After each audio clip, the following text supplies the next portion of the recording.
international arena were spelled out by President Putin during his press conference on the 19th of December last year. And prior to that, he had regularly touched upon the international affairs in different interventions of his during the call-in and the Valdai Club and on other occasions also, so I will not dwell on those developments that filled the essence of international life and comprised the gist of our initiatives in detail. I'll only remind you that the current contemporary historical epoch is the one of a standoff between those who uphold the international law, key principles, and the world order that developed after the victory over Nazism and the Japanese militarism in the Second World War that was enshrined and consecrated in the most important international instrument. I'm referring to the UN Charter.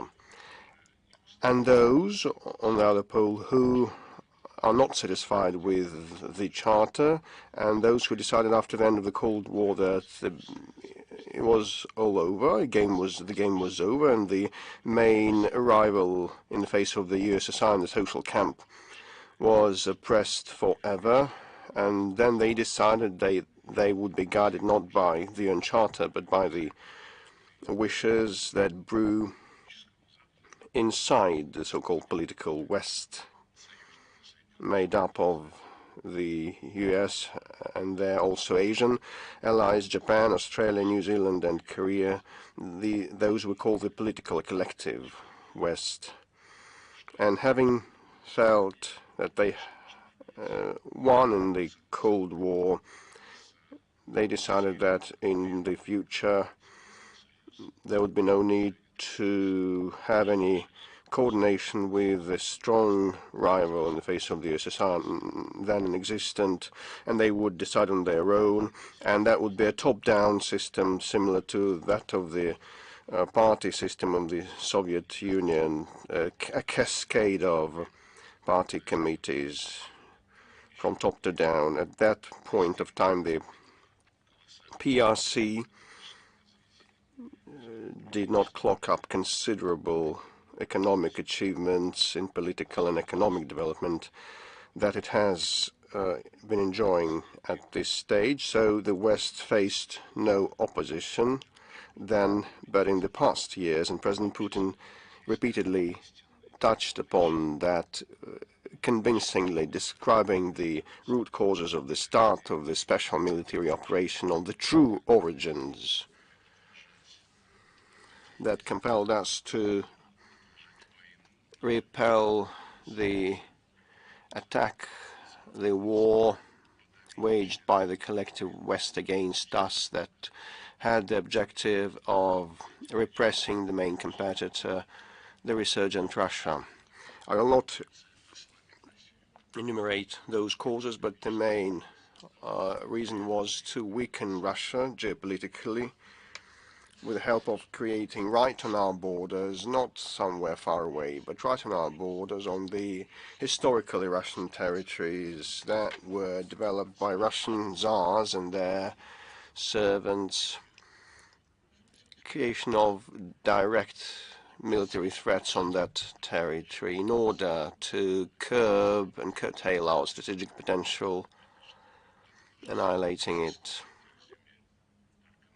as considerably as they can. And the second root cause was about people who lived on those lands for centuries, developing those lands, building cities and ports and factories, and the Ukrainian regime that rose to power with an unlawful coup d'etat. Госпереворот принять. И повел тотальное наступление на все русское, что веками, долгими веками составляло суть тех территорий, на которых люди отказались подчиняться новым нацистам. Вот сейчас мы наблюдаем разгар этой битвы, если хотите.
Would arrive to every creed, to every temple, church, or synagogue.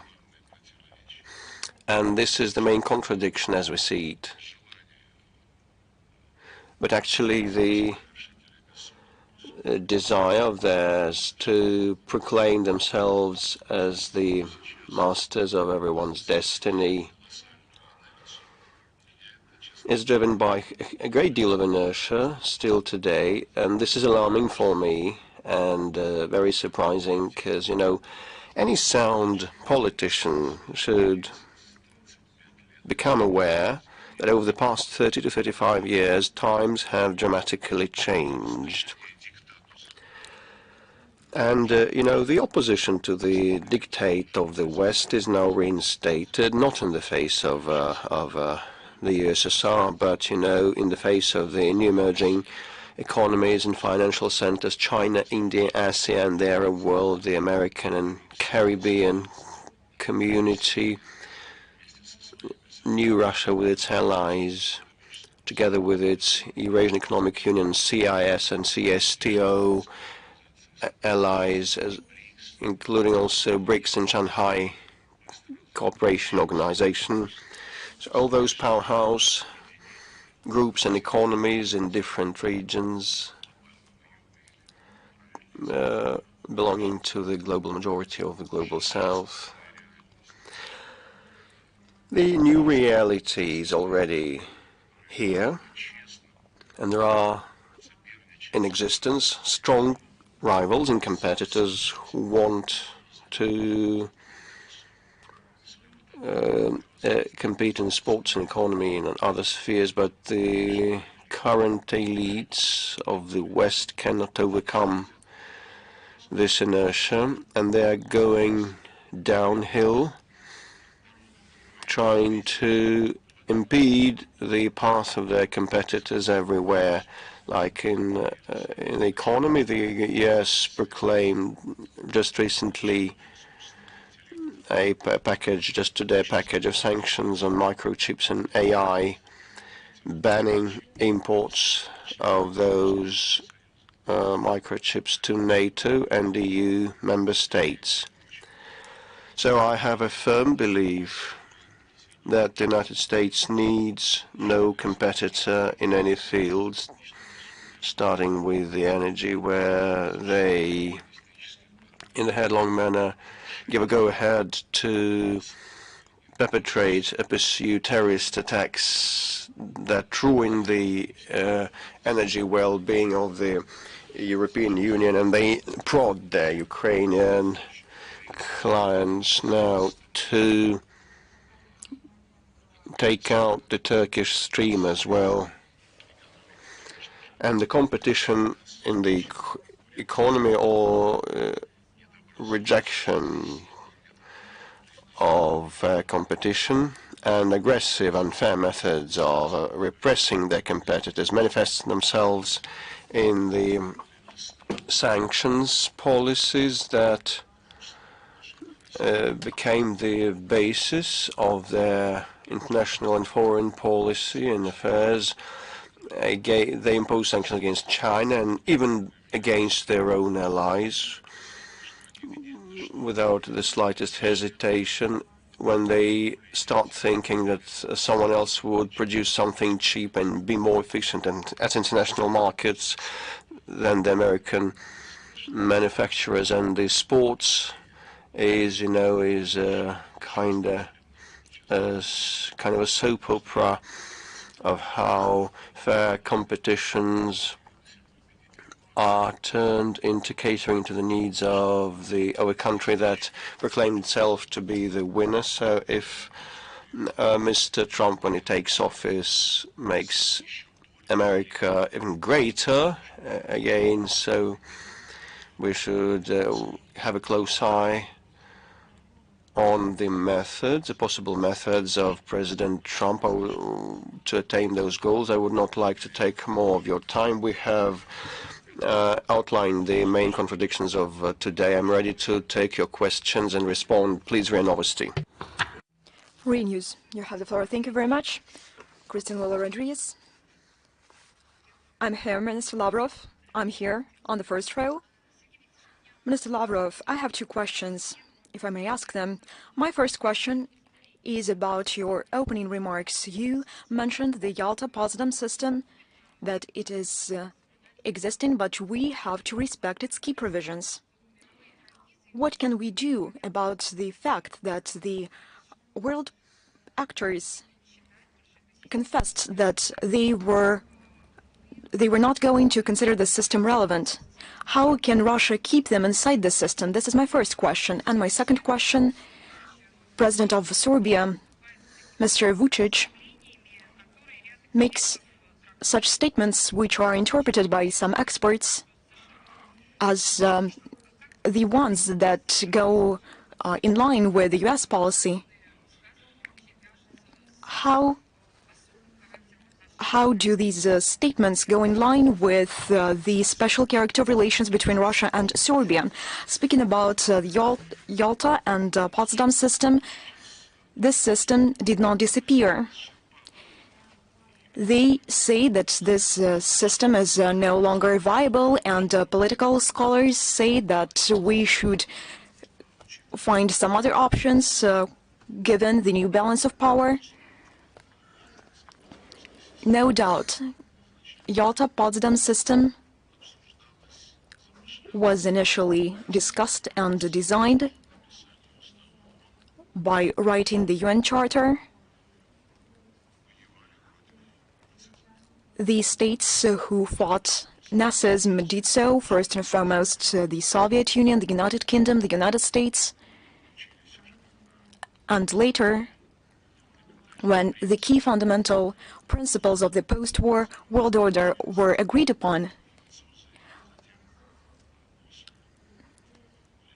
France, and after the revolution in China, the People's China Republic also became the permanent member of the UN Security Council.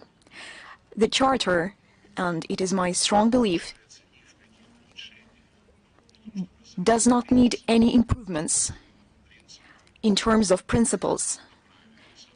The principles of equal rights, of self-determination of peoples, the sovereign equality of states, of territorial integrity of those states whose government behave appropriately, respect the rights of all nations living on a given territory, and that is why represent the whole population living on their territory, which is not the case with the Kiev regime in Kiev, which came to power as a result of a coup d'etat 11 years ago. From day one, they never represented neither the people of Crimea, nor the people of Donbass. All these principles are just. But there is one thing. Proponents of the UN reform say that the key injustice, the main injustice, is the permanent membership of some states in the UN Security Council with a veto right. We have explained on numerous occasions that this is a special mechanism which was non-existent in the previous structures in the world community. There were no bodies, no international bodies with special rights, but establishment of the permanent members mechanism was the lesson taught by the League of Nations. There was one state, one vote principle, and this did not allow people to give additional privileges to great powers, but it also prevented more influential powers to implement their special responsibility. They could not feel, they could not perceive their responsibility for the destiny of the systems included in the League of Nations systems.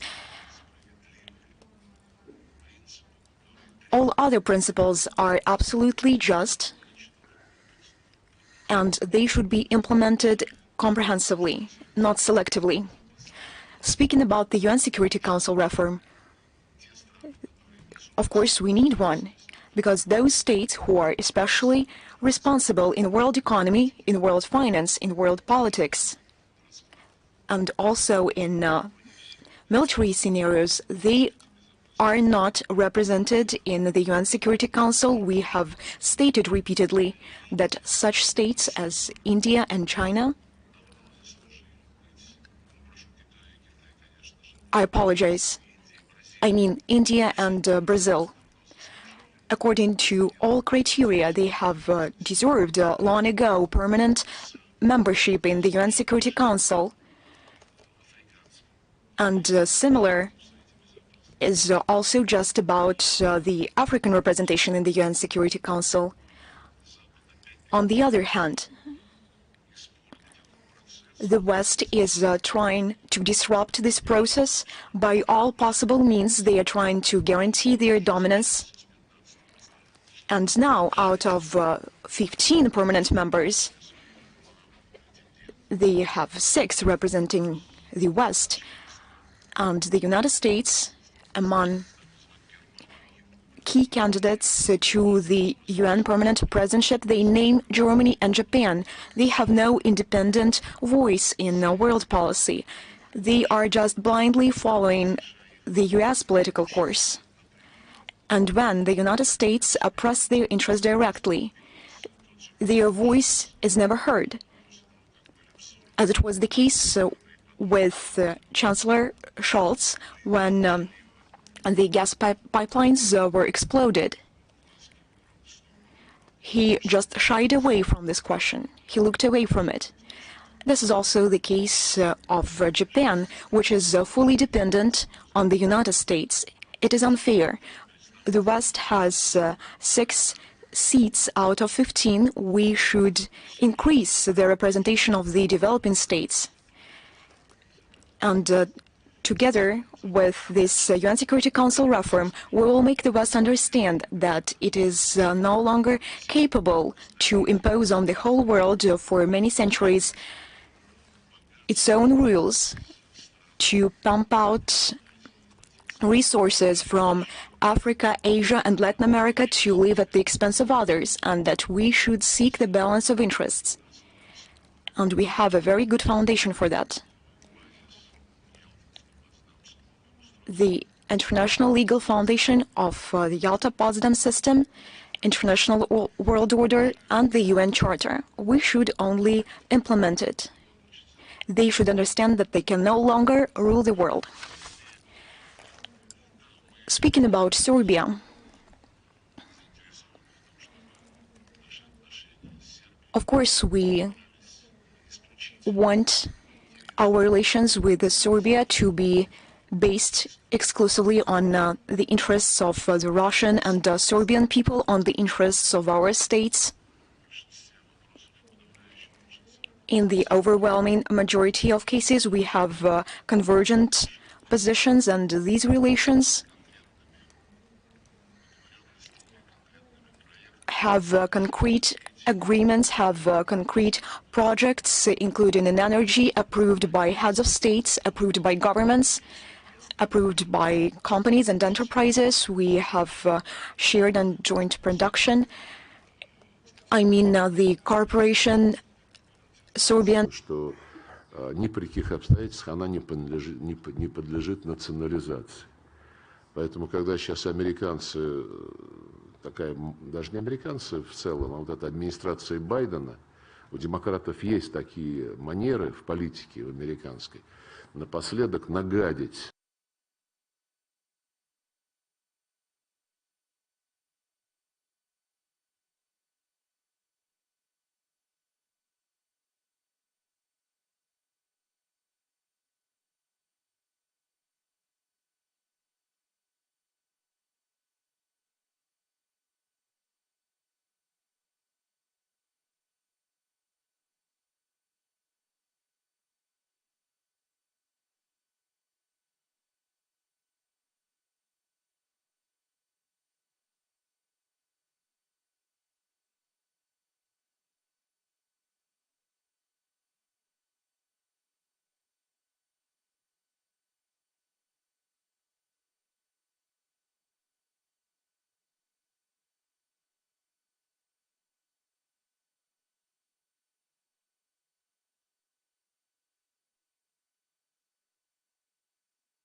For people to self-determination, we support each other in the framework of international organizations. Of course, we see that they are twisting the arms of Serbia. And when President Vučić says that we will not divert from our course to the EU accession, and in response, he hears they say, we are waiting for you here, but first you have to recognize the independence of Kosovo. They are encouraging Serbia to make an act of self-humiliation, and also they want them to join the sanctions against the Russian Federation. Simultaneously, they want not only self-humiliation, but they want them to betray their ally. President Vučić has repeatedly stated that this policy is unacceptable, which is being pushed forward by Europe, the European Union, which is being approved of by the United States.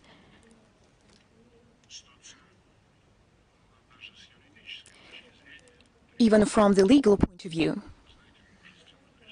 this situation demands quite courageous decisions and solutions when you have an agreement with someone which has nothing to do with us, but which has to do with our willingness and our aspiration to punish your partner, because we just want to do so. And this also backfired to you. It is up to the Serbian people to decide. The Vice Prime Minister who represented Serbia during BRICS summit in Kazan, he made a clear statement in this regard. We will wait and see. We are in contact, we are in touch with our Serbian friends. We will hold urgent consultations and we expect their reaction. RT Spanish, the floor is yours. Minister Lavrov, just lately, Venezuela held the inauguration ceremony of Nicolas Maduro, the legitimately elected president of the state. However, his rival at the election still says that he is the winner of the election. It is considered to be the winner by some other states, including the US. What do you think of the situation? Perhaps this situation is similar to the one we had during the previous election. What is the objective? What is the objective of Washington? In principle, Washington is blinded by its dominance, by its impunity, by its right to decide the fates of all the people in the world. It is not manifested only in Latin America, in Venezuela. Mr. Gonzalez, Svetlana Tikhanovskaya, they were also proclaimed as legitimate representatives of Belarus. At least she is received in the Council of Europe and some other Europe-centered organizations.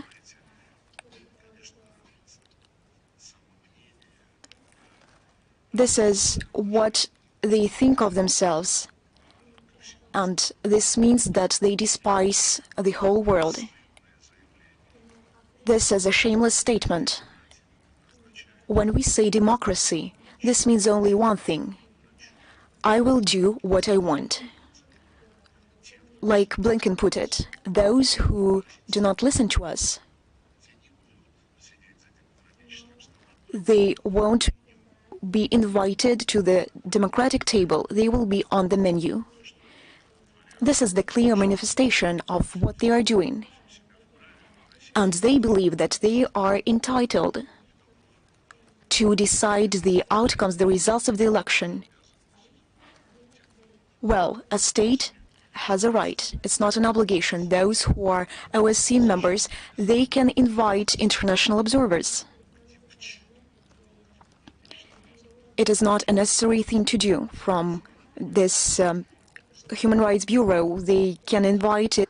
Вот как они реагировали на выборы в Молдавии, даже не буду описывать, как там было организовано, чтобы не дать проголосовать полумиллионам молдаван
as well as processes unfolding,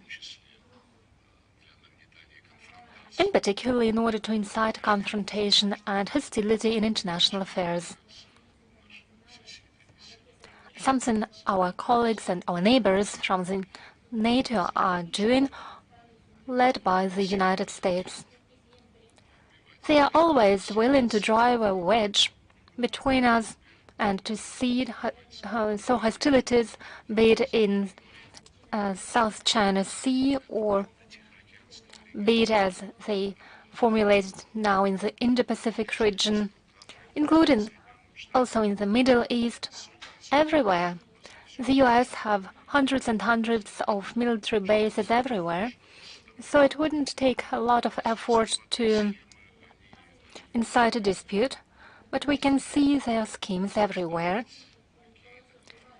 They try to create destabilizing and confronting schemes everywhere, and after that, they simply look at how countries that pretended to have some influence in the region spend their efforts, their money, their time due to such provoked crises in order to settle these disputes, while the United States get increasingly more dividends, as they did during World War I, World War II, and in a similar way, the greatest burden of war against Russia with the hands of Ukrainian was put on the European Union. Leaders of the European Union, including France, Germany, and Italy, have to keep silent. Some people from the opposition, like Alternative for Germany and the Sarah-Wagenknecht Alliance and the National Front in France, the opposition do ask why they spend so much money while the poverty level is growing, while they see deindustrialization, when industry is fleeing to the United States because the US has taken steps to make sure that taxes are lower in the United States than in Europe, and energy costs about 4 times less than in EU.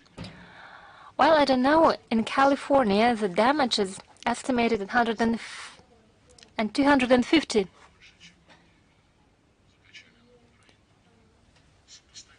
billion US dollars. It is about as much as they pumped into Ukraine. Those are compatible figures. And probably what we have seen during the international events like the... У них проблем-то у Соединенных Штатов очень много. Там нищета на каждом шагу, если сойти с центральных магистралей. Поэтому, когда Китайская Народная Республика и Российская Федерация выступают за равноправный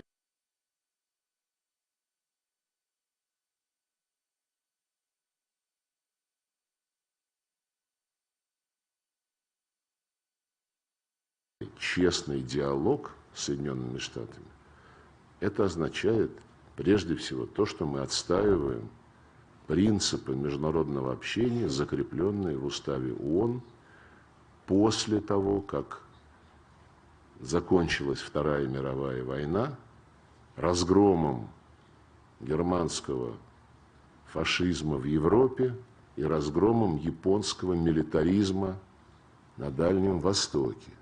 И наши руководители договорились совместно отметить эти два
ask you a question about the situation in Armenia. We see that they are trying to make sure Armenia goes the wrong path. And it becomes a hindrance to its very existence.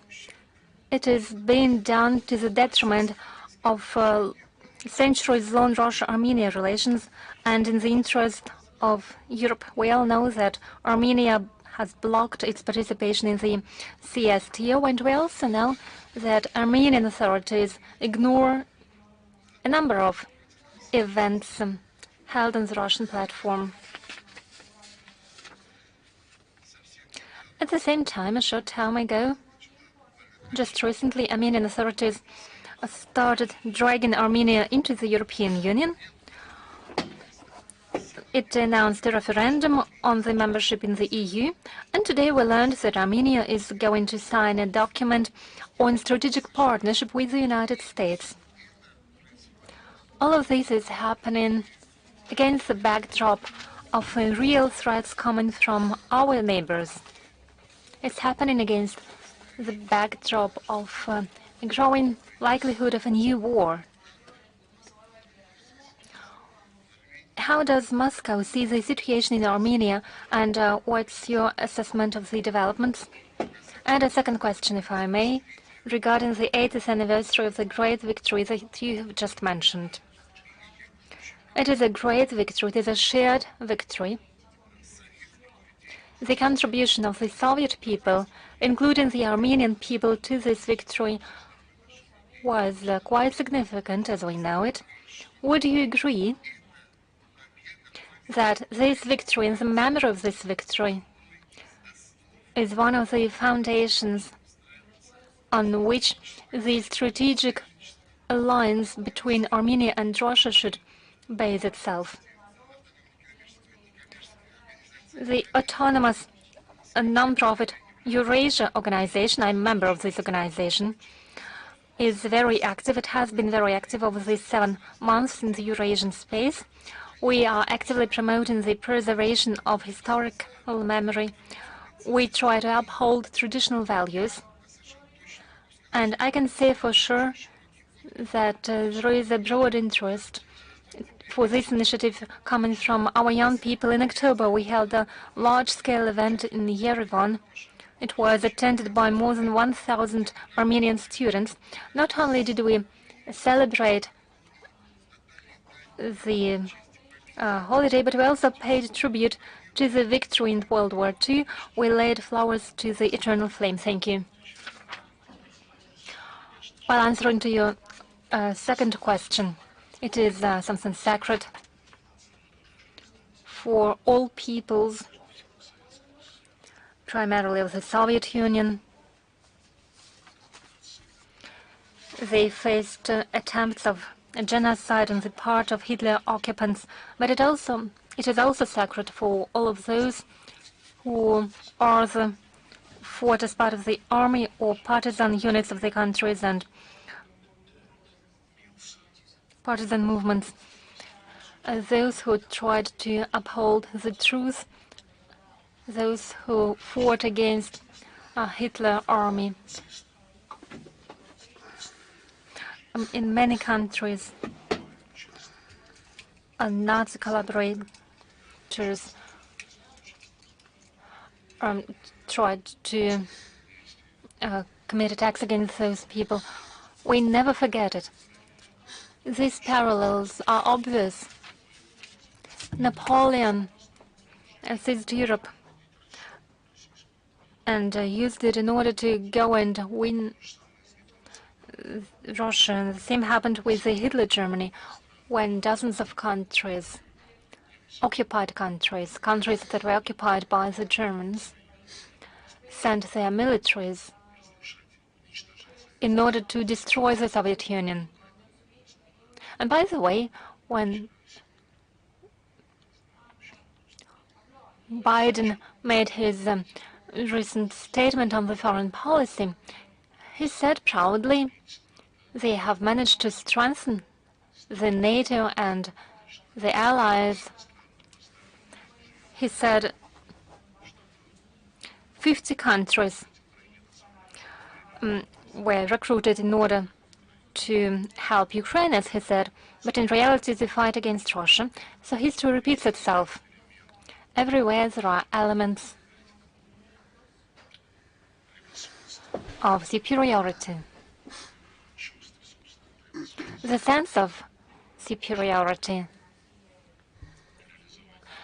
as well as the wish to pursue what is called Bonapartism nowadays. During Hitler times it was called fascism, and Nazism also serves as a banner for those who once again tried to destroy our country. So these anniversaries are sacred and something that's being done by the public organizations, in addition to what is being done by the governments, is extremely important. I know about your work in Armenia, not only in Yerevan, but also in other countries and in villages, in other cities and villages. Our embassy actively cooperates with them on the tracks where we can combine our efforts. I'm talking about the Immortal Regiment, the Victory Dictation, and the Garden of Remembrance, and similar campaigns. Those campaigns try to make sure that we talk to the young people and prevent them from forgetting the history. Our diplomats take care of the burials and memorials. And on the whole, we don't have the slightest doubt that the peoples of Russia and Armenia are friendly and brotherly nations. And the relations between our countries will always base on these reciprocal feelings of friendship. As for today's relations on the official level, they are not easy. You've mentioned just some facts. We've already commented on them. For example, when the law or government's decision was adopted to initiate the process of joining the EU, our Vice Prime Minister, Mr. Overchuk, is an experienced man.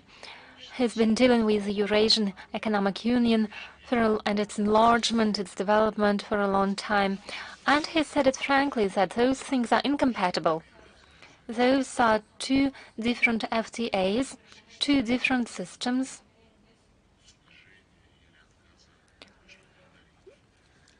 Related to duties and customs duties. They don't coincide. Let me remind you, back in 2013, after our multiple reminders, the then President of Ukraine, Mr. Yanukovych, pointed to the fact that negotiations that had been conducted with the EU for a long time then about the Ukraine's association with the EU, those negotiations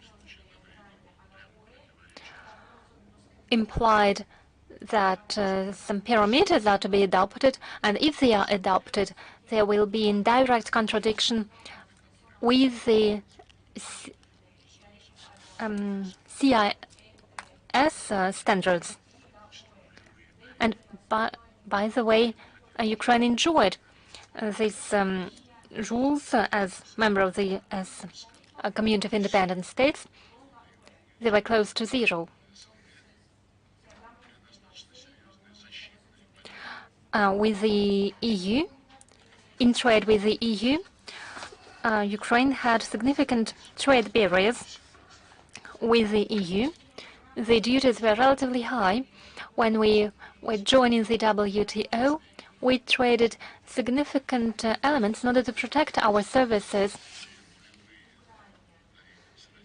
If Ukraine continued having zero tariffs with the CIS states, and if it were to obtain similar zero tariffs or close to zero tariffs with the EU, it would mean that the goods would flow from the European Union through Ukraine to our territory without any tariffs. That's something that we explained to the Ukrainians. When the Yanukovych government became aware of that, and when they figured that unless they did something, we would impede Ukrainian imports to Russia and they would suffer, bearing in mind that a lion's share of their trade was with CIS, not Europe, they just then asked to postpone the association agreement signature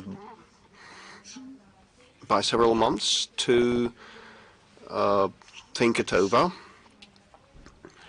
And actually, our proposal was to sit down together with the European Union and Ukraine, with the European Commission and Ukraine, at a table and think whether Ukraine could get benefits from the association agreement and not lose the benefits from the CIS FTA. And José Barroso, quite a haughty person, and he then said that was none of your business. He said we don't interfere with your relations with Canada.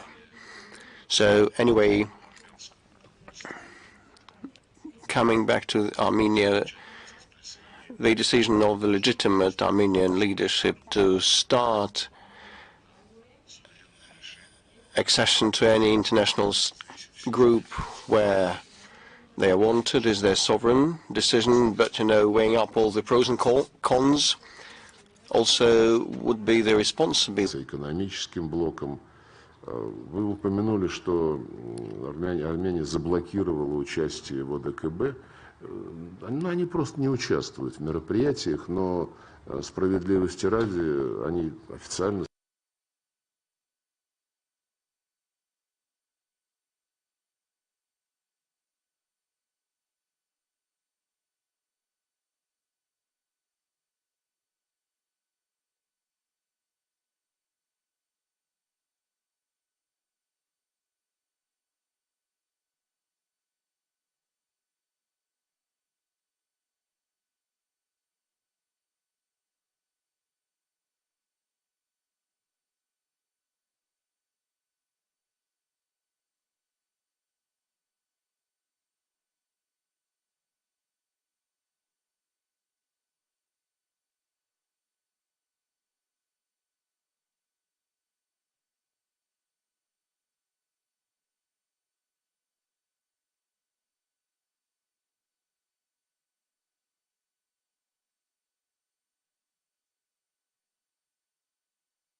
Those people there have been looking into matters that are not relevant for Armenia, but rather of interest for some Western groups.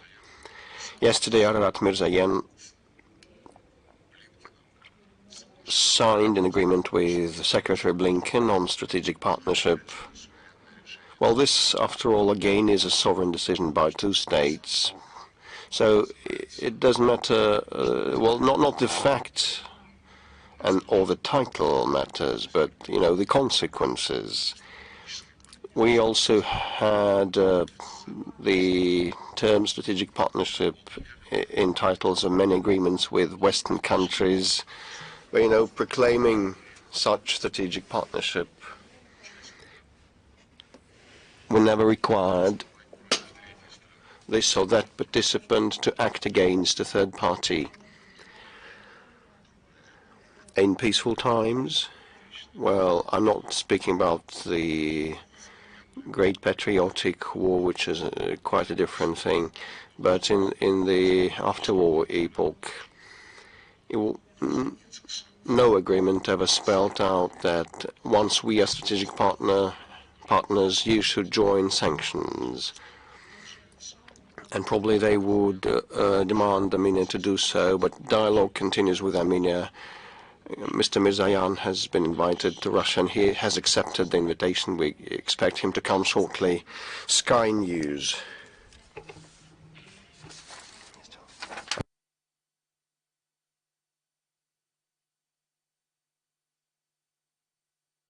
Ivor Bennett from Sky News. The return of Donald Trump has fueled speculation of a peace deal in Ukraine. Is he the master deal maker he claims to be? And how far is Russia willing to go? What concessions are you willing to make to reach an agreement?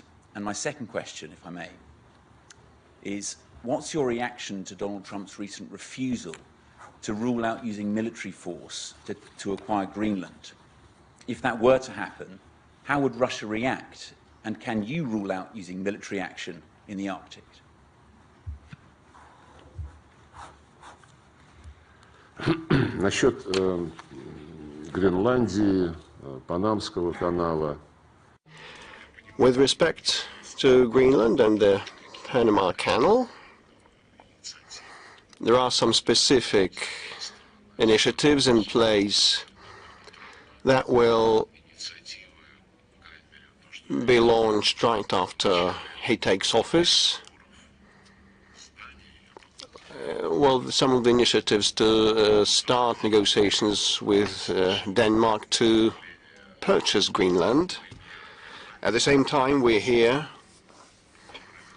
statements by the Prime Minister of Greenland, and they have a peculiar relationship with Denmark.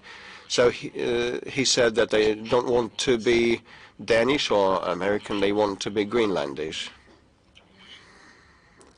So we should listen to them in the first place, like this country being a neighbor to some of the islands and peninsulas and other territories. We listened to the opinions of the residents of Crimea, Donbass and Novorossiya to find out what their attitude to the regime that had come to power via an unlawful coup d'etat was. And they did not, those residents did not take this regime favorably, and this goes in full conformity with what I mentioned at the outset of the conference, a right of nations to self-determination. If an ethnicity or a nation being part of a bigger state believes it would be better off somewhere else, it wants to emancipate in line with the UN Charter, this big nation is obliged not to impede the expression of that will, not the way the Spaniards behave with Catalonians, or not the way that Scotland is treated.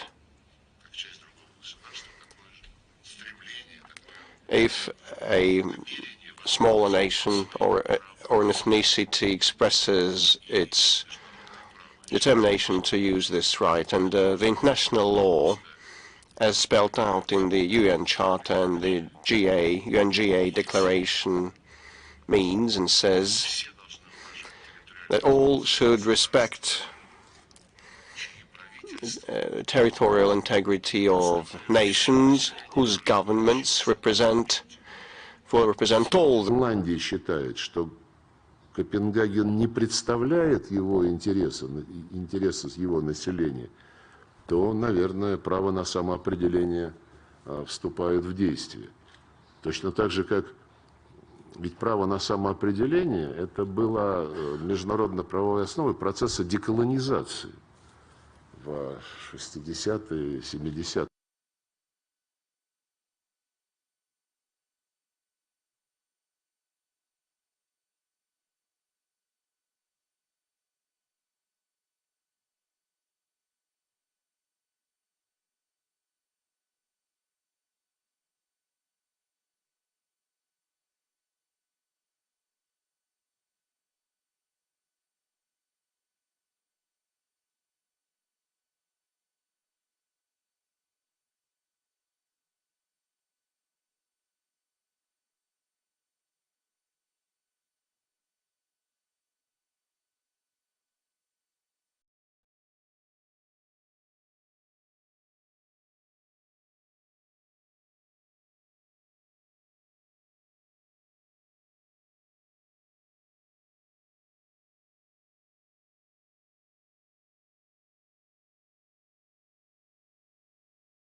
And Mauritius also in 17 territories that are not fully self-governed.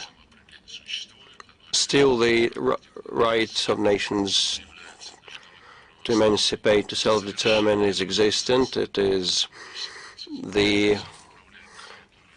foundation of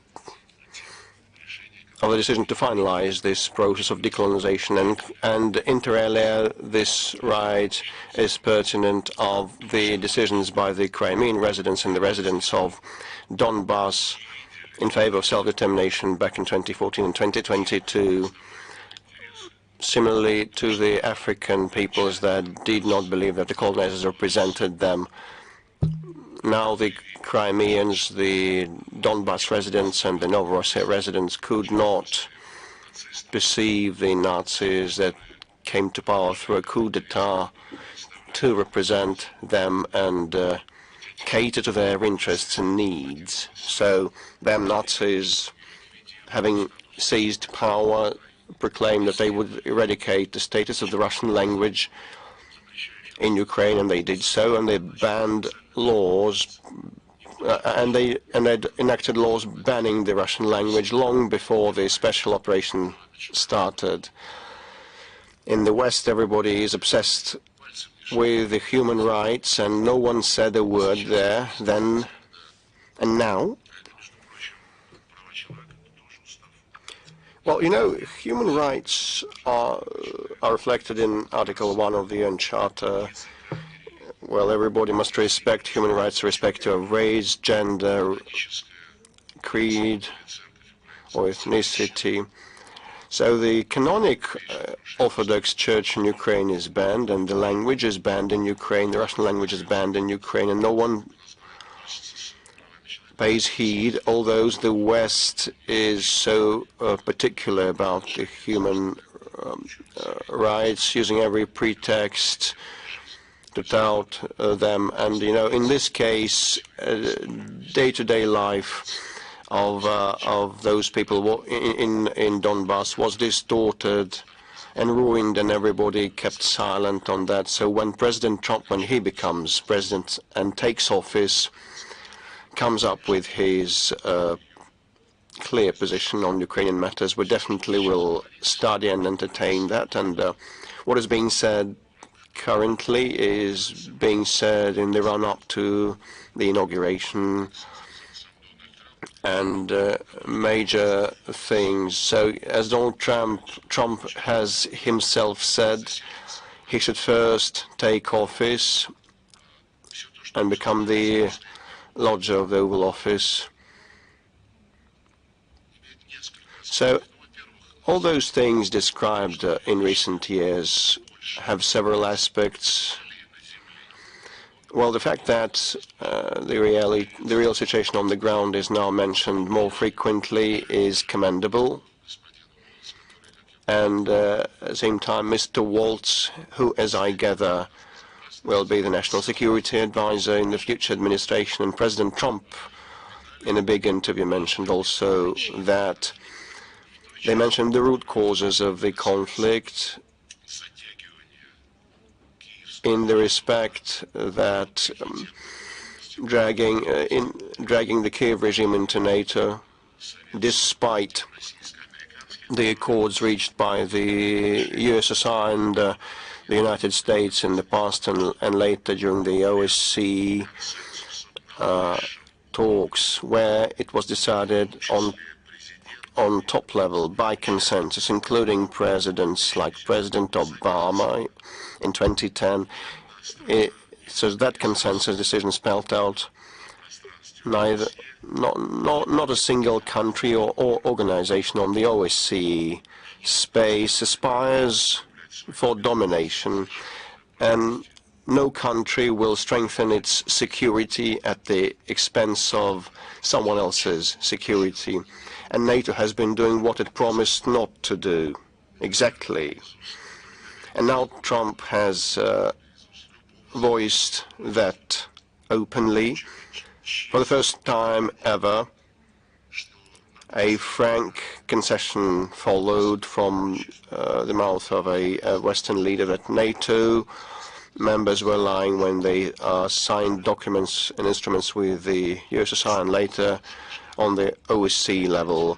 That was used as a screen, as a pretext and a garb to move closer to our borders, violating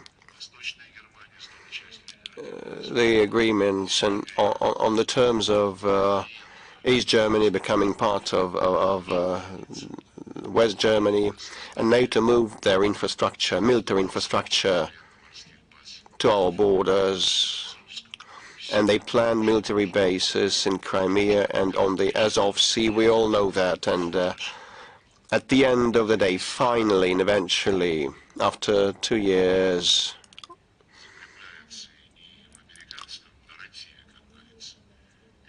of our reminding them about that, well, we start hearing that in the American narrative, but no one at this point publicly mentions the rights of the Russians and Russian speakers whose language and culture and mass media and canonic faith in Ukraine were legally prohibited. So we will not have a serious conversation if the West pretends it were normal, and like when the ongoing administration in the person of Blinken and Sullivan says that the new administration will follow in the footsteps of supporting Ukraine. Is it the inheritance to exterminate all Russian things? Is their last will? They want to be inherited, that all belonging to Russian language and culture should be exterminated. It is a testimony of Nazism and upbringing and raising Nazis as a form of foreign policy against a country that the United States want to contain and prevent it from having any competitive advantages. So we'll wait for specific initiatives from the American side. And President Putin said he would be ready to meet. At this point, we haven't received any specific proposals. And President Trump said he would be ready to meet, but first he should take office, he said. Greece Open TV.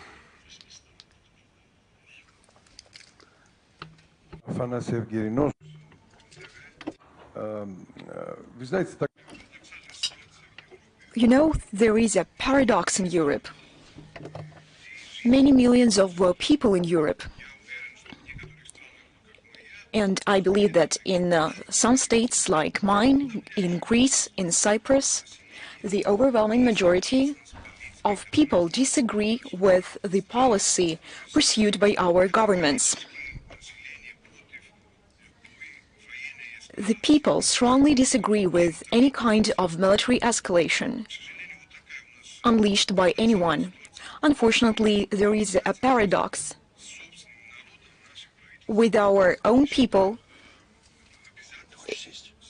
our government does not think it necessary to agree to align their policy with the opinion of their own people. Some governments even say that foreign policy is determined by some other factors and not by the will of their own people. That is why I would like to ask a question. Russia is a part of this shared European continent. What do you think? Will we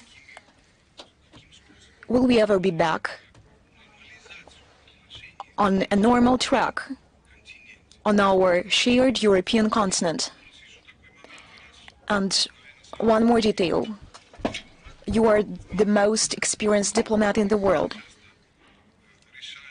And quite often you were involved in the Cyprus case. Now they are speaking about the new round of this negotiation process in Cyprus. Do you have any expectations, recommendations maybe, to those who will lead this? I will begin from your second question. I dealt with the Cyprus settlement when I was working in New York. The president of Cyprus came annually to the UN General Assembly. Annually, he invited the ambassadors of the 5 permanent states. We spoke how we could implement the principles enshrined in the UN Security Council resolutions. We also discussed the failures on our way towards the resolution of the Cyprus crisis. The last attempt, the Kofi Annan plan, I don't remember the exact date, when my good friend, may he rest in peace, Kofi Annan, my good friend, the brilliant Secretary General, he took a risk and he came up with a plan which would somehow change the decision made by the UN Security Council that the future central power and the eventual unified state would be weakened. Greek Cypriots would have less power, and this plan was denied. Since then, I do not know that any concrete steps have been made so far. Our Turkish neighbors, they say that these are 2 equal states and it cannot be any other way, that we have to come to terms to find a solution. We don't have any magic plan which we can propose or which we would impose. The interests of the 2 nations should be considered. The permanent members of the UN Security Council, they were considered to be guarantors of this process.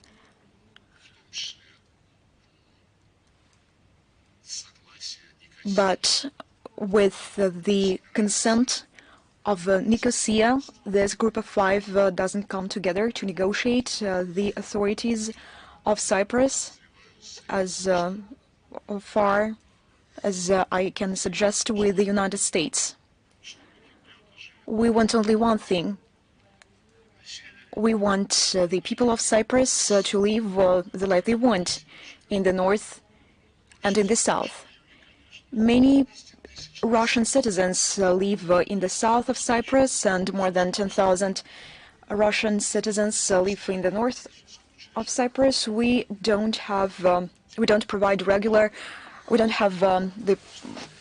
permanent consular office there, but we provide consular services on a regular basis, and we want the people of Cyprus to determine their future. We understand that the authorities of Cyprus have partners who do not merely want the people of Cyprus to come to a solution as soon as possible, but they suggest the ways of this solution. For instance, to join NATO, to change their domestic legislation in order to do something wrong to Russians who transferred money to the banks of Cyprus. And when they say what price, what cost should they pay to enter the European Union, and to Cyprus, they say there we will have no problems in the NATO, we all will be allies. But here you have to diminish the number of Russians. Perhaps you should not remember so often about your shared history, and we do not interfere into this question. I understand that for Cyprus this is a very important issue, but from the geopolitical point of view, the first part of your question is far more important, whether we can come back on a normal track on our shared continent. This is a very important notion. It is Eurasia, the biggest one, the most densely populated one, and perhaps the richest one, a rival to Africa and with Greenland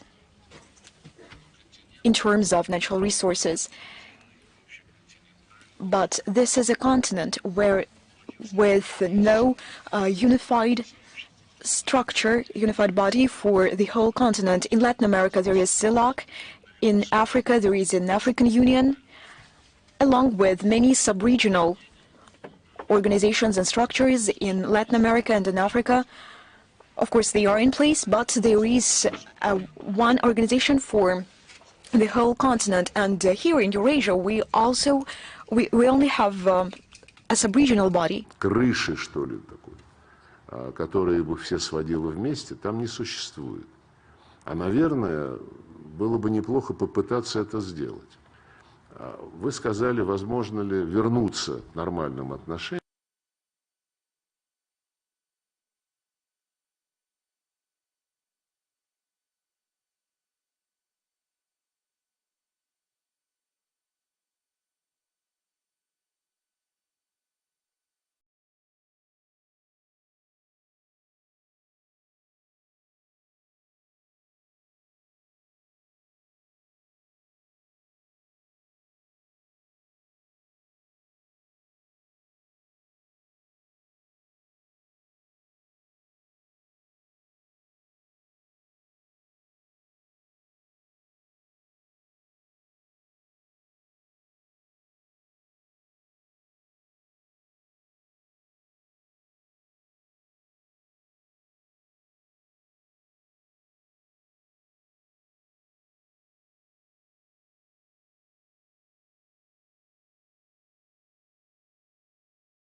And the Council of Nordic States, now they all are the NATO members. These all are Euro-Atlantic bodies, not Eurasian ones.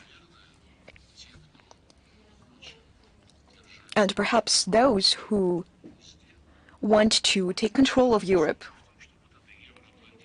they are interested in preserving this Euro-Atlantic structure and architecture to make it dominate. They understood not long ago that the northeastern part of Eurasia is a more promising region from the point of view of economy and infrastructure, where some projects can be implemented. where we have logistics and infrastructural prospects. So what does NATO want? What does Washington want? To bring the Eurasian continent into this Euro-Atlantic construction. Stoltenberg, not long ago, said that the security in the Euro-Atlantic region and the Indo-Pacific region is indivisible. The indivisibility of security, which was proclaimed in 1991 as the OSCE principle, that meant that you cannot strengthen your capacity at the expense of others.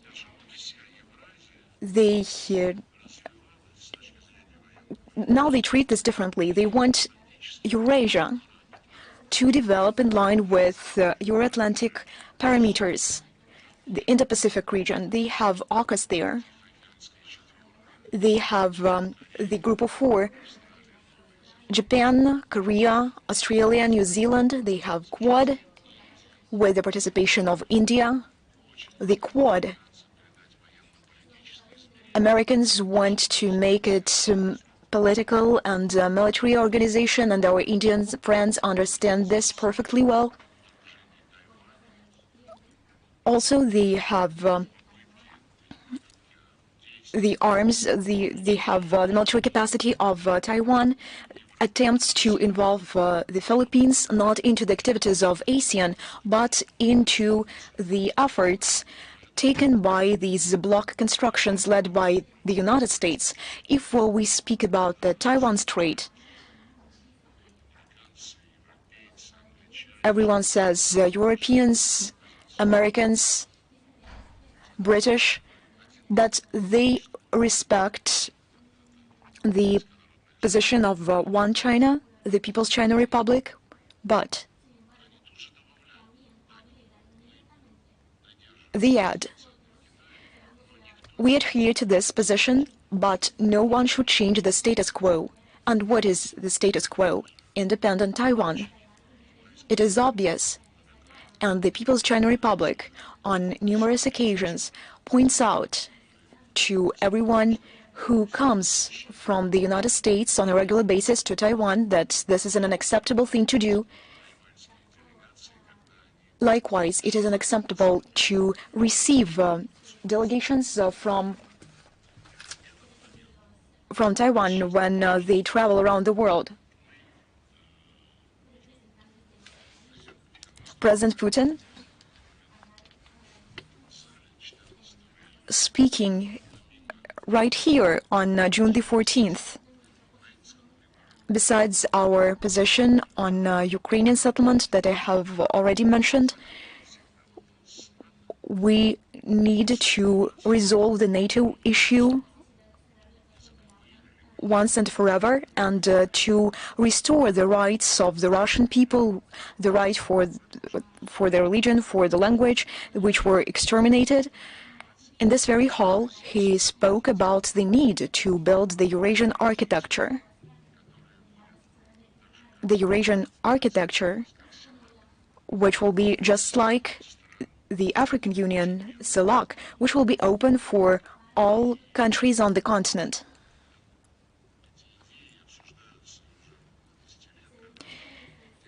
We have been talking about this for a decade or so, when during the first ASEAN summit, President Putin came up with the initiative of a greater Eurasian partnership.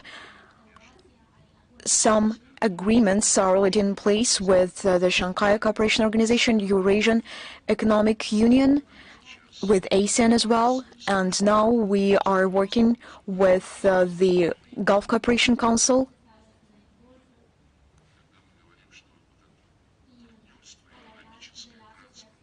When we speak about this partnership, logistics, economic partnership, when we say that it should be open for all countries on the continent, we mean that in this case we use all the benefits we have, and we mean that the western part of the continent should also be involved.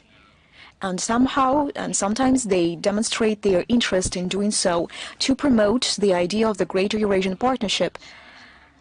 We harmonize the programs of integration organizations which are in place. This process is underway. In the same vein, the Belt and Road Initiative is implemented. The Northern Sea Route, the Persian Gulf, Chittagong Port, Bangladesh, Mumbai, Far East. These are very promising projects. That's what we call a Greater Eurasian Partnership. And when this partnership gains ground, and we have all the premises to say that it will happen, this will enable us to set up more competitive, more efficient ways of economic exchanges. And this will become the material basis for the Eurasian security architecture. The dialogue has already been launched to discuss the matter in October in Minsk.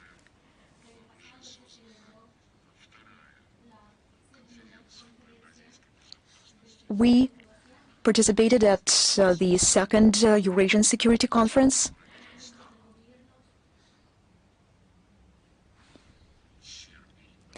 Which brought together also the members of government from Serbia, from Hungary. The Minister of Foreign Affairs took part for the second consecutive time, and they demonstrated their interest in this concept.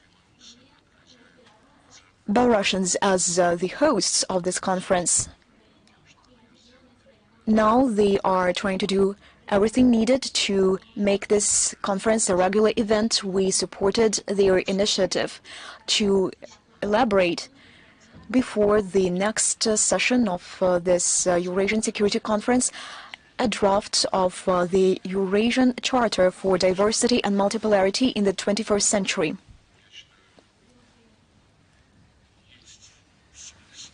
That is why I believe that we should think about the ways how the Eurasian continent can develop based on the interest, first and foremost, of the states of the Eurasian continent,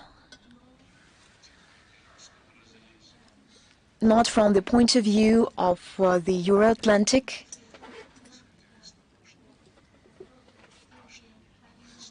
but just on the basis what history gave us and what nature gave us. This process is open for anyone without any exception, for any state on our Eurasian continent. Cyprus is an island, but you are also invited. CDF, the floor is yours. Thank you very much. Armin Körper is my name, from German television ZDF. We have talked about a possible meeting between President Putin and President Trump already. What part could you see for the European Union and countries like Germany in possible negotiations about the Ukraine conflict? Thank you. Я считаю, что Германия уже сыграла свою роль. I believe that Germany has already played its part, played its role when they became and when they behaved as guarantors, like Chancellor Merkel and President Hollande, when they said that the Minsk agreements, which were drafted and elaborated in the capital of Belarus for almost 20 hours, which were concluded between Russia, Ukraine, Germany, and France. They said that this was a peace treaty between Moscow and Kiev, and we are, France and Germany, we are the guarantors of this treaty. They interpreted the status of the participants differently. Their position was, we, France and Germany, we are guarantors. We made you sit at the negotiation table, and we are guarantors. This document, Minsk Agreements, we brought this document to the UN Security Council. Unanimously, it was endorsed there. And they urged us to implement these Minsk Agreements. I'm not going to enumerate hundreds and thousands of violations committed by the Kiev regime, including bombardments of civilian sites, of civilian infrastructure, complete blockade of the territories who refused to recognize the results of the coup d'etat.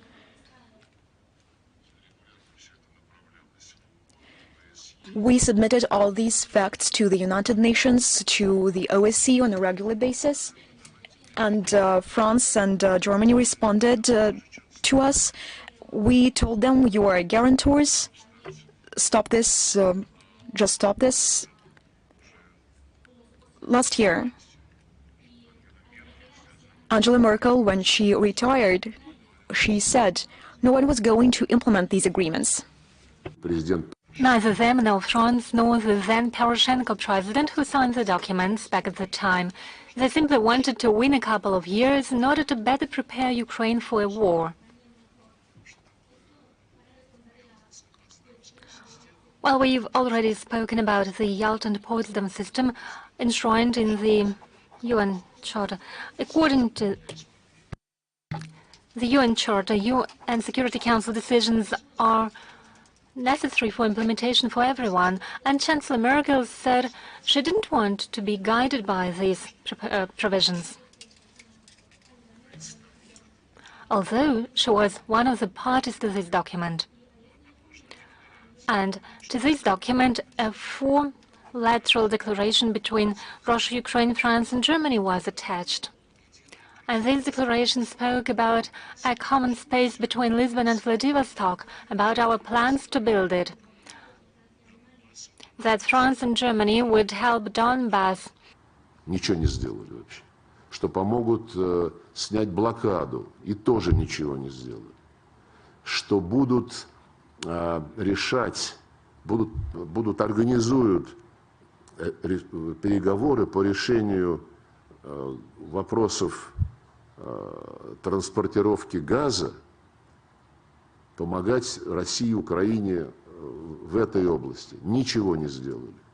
Поэтому при всем уважении к истории германского народа, я считаю, что он свой вклад уже внес через администрацию канцлера Меркель. И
вновь подтвердил, что как непосредственные соседи России и Украины, конечно же, он исходит из того, что интересы Беларуси должны учитываться.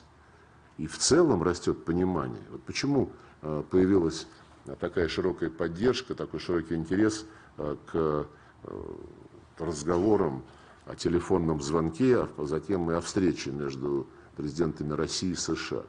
Просто все поняли, что, ну, вернее, понимали это они давно, сейчас просто стали это признавать, что дело не в Украине, а дело в том, что Украину используют, как хотели, так и сейчас используют, для того, чтобы ослабить Россию в контексте нашего места, российского места, в системе европейской безопасности. Здесь два аспекта. Во-первых, конечно же, угрозы на западном фланге, на наших западных границах должны быть ликвидированы, как одна из главных первых причин.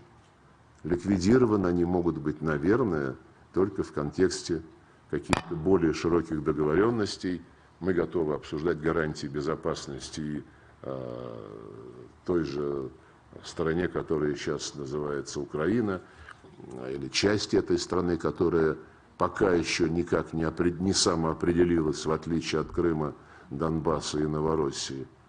Но при всей важности этого аспекта безопасности, евразийский контекст, он будет доминирующим. Потому что нельзя западной части континента отгородиться от таких гигантов, как Китай, Индия, Россия, Персидский залив, вся Южная Азия. Там сотни миллионов людей, Бангладеш, Пакистан. И надо обустраивать континент таким образом, чтобы дела в его центральной части, в Центральной Азии, на Кавказе, на Дальнем Востоке, в Тайваньском проливе, в Южно-Китайском море решали страны региона, а не Столтенберг, который говорит, вот мы будем там работать, потому что безопасность НАТО зависит от Индо-Тихоокеанского региона. Это каким образом она зависит? Он действительно сказал. Его спросили, НАТО по-прежнему оборонительный альянс? Он говорит, да, он оборонительный альянс, мы защищаем территорию наших членов. Но безопасность территории наших членов в современных условиях зависит от безопасности в Индо-Тихоокеанском регионе, поэтому мы там будем развертывать в том числе инфраструктуру НАТО, мы там будем создавать альянсы, США, Южная Корея, уже военный альянс с ядерной компонентой, совсем недавно они это подтвердили, ну и так далее и тому подобное. Вот тоже интересный момент для политологов подумать, как вот это все объединить. Потому что евроатлантический подход ко всей Евразии, я заверяю вас, это иллюзия. Пожалуйста, Ирна.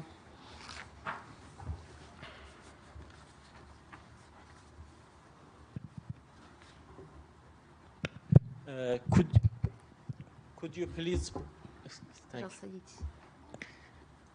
you please provide more information about the Iran-Russia comprehensive strategic partnership treaty? What messages does the treaty convey, and are there any concerns from third parties about it? Thanks. Ну, осталось подождать, сколько, 3-4 дня, по-моему. Президент Пезешкиан приезжает, визит уже объявлен. Мы подпишем, наши президенты подпишут этот договор. Что касается вопроса о том, нравится это кому-то или не нравится, этот вопрос обычно задают наши западные коллеги, потому что им всегда хочется найти какую-то тему в любом вопросе, которая будет показывать, что вот Россия, Иран, Россия, Китай, Корейская Народно-Демократическая Республика все время что-то готовят против кого-то. А данный договор, как, кстати, и наш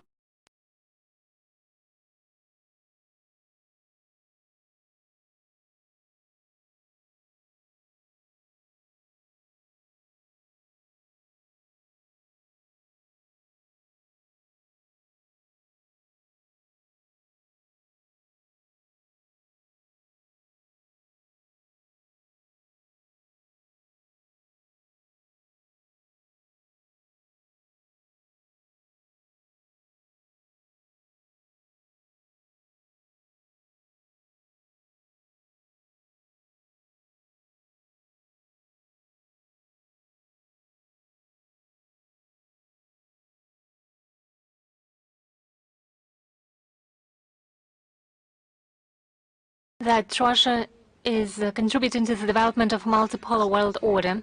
It looks like after Russia leaves the Middle East, a unipolar world order led by the US will establish itself in the region. What steps can be expected from Russia in the region?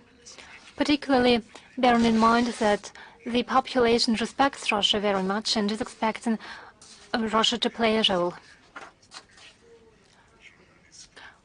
Well, you know, you represent a journalist school. You made two statements. Russia has left the Middle East.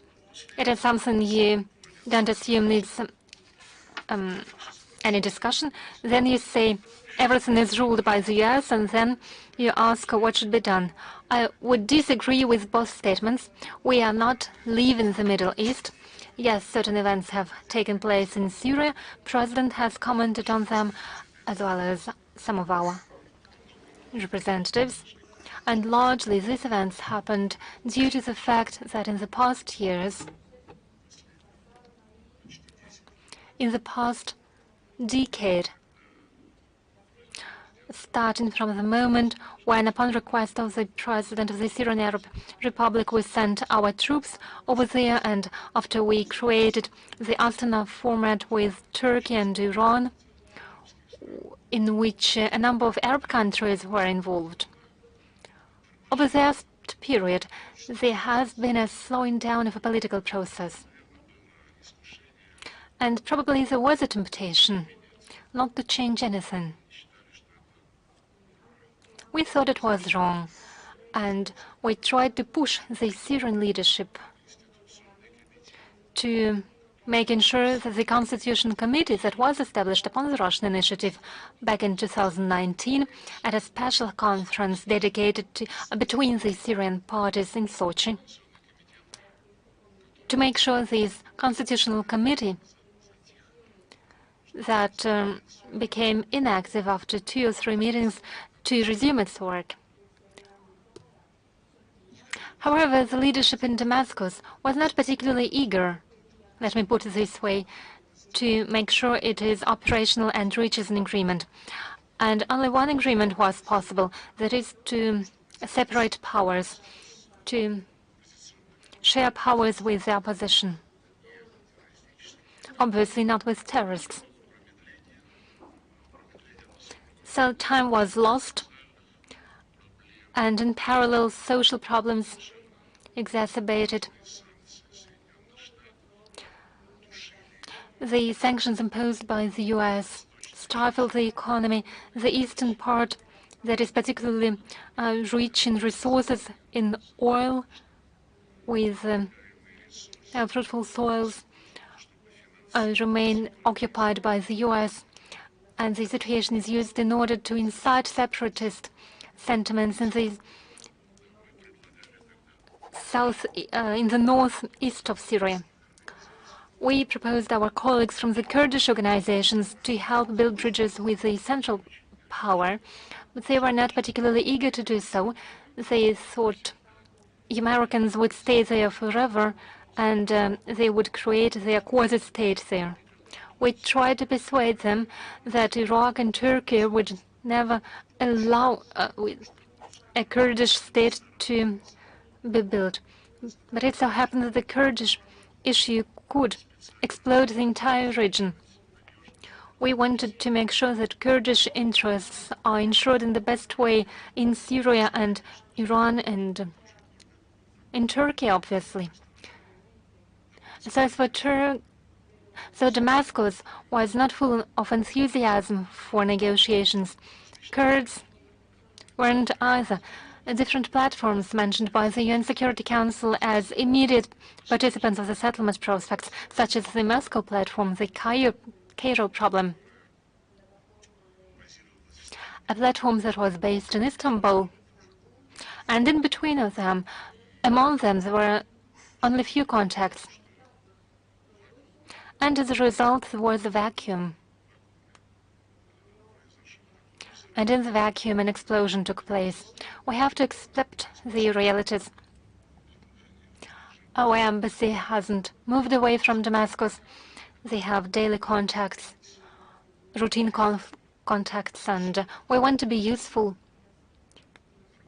in the efforts to normalize the situation, and it requires an inclusive national dialogue in Syria with participation of all political, ethnic, confessional forces, and with participation of all foreign actors.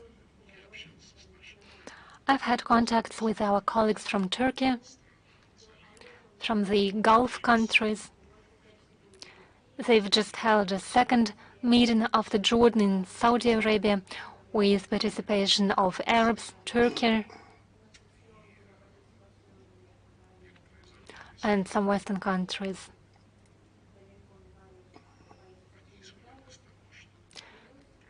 They assume this process has to be joined by Russia and China and obviously Iran.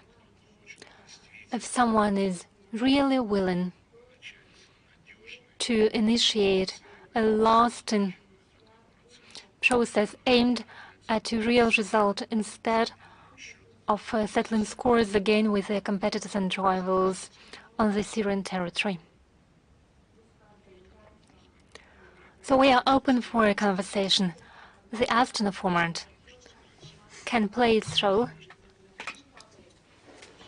I've already mentioned that Russia, Turkey, and Iran cooperate with Jordan,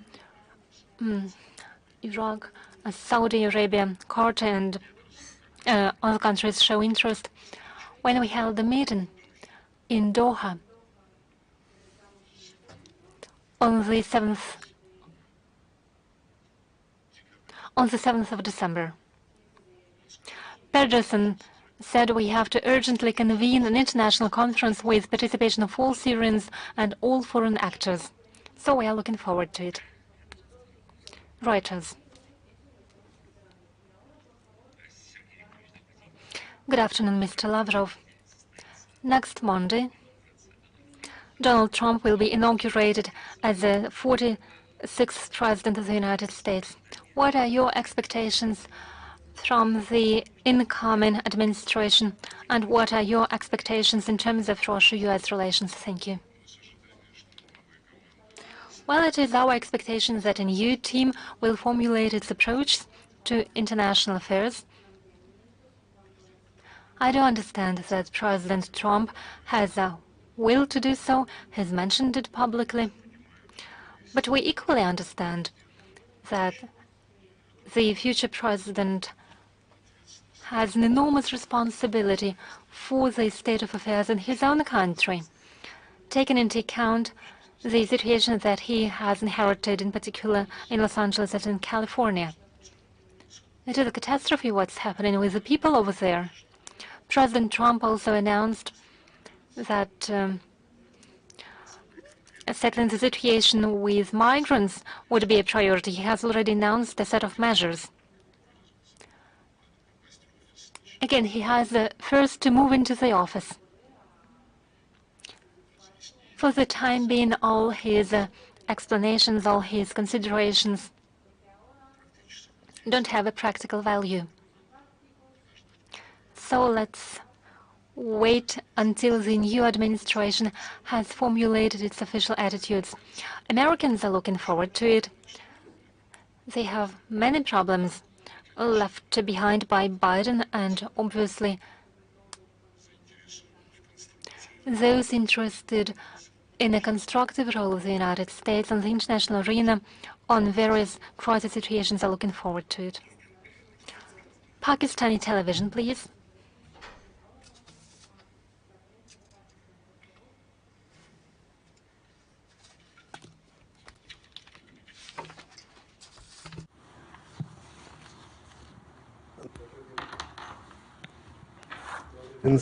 Sergei Viktorovich, Morskaya Doctrine.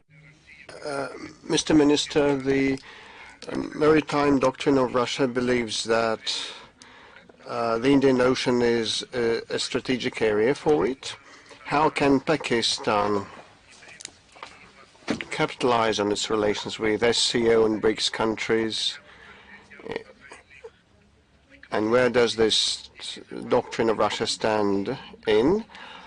so that we could acquire long-term benefits? And how can you characterize today's level of relations between Russia and Pakistan?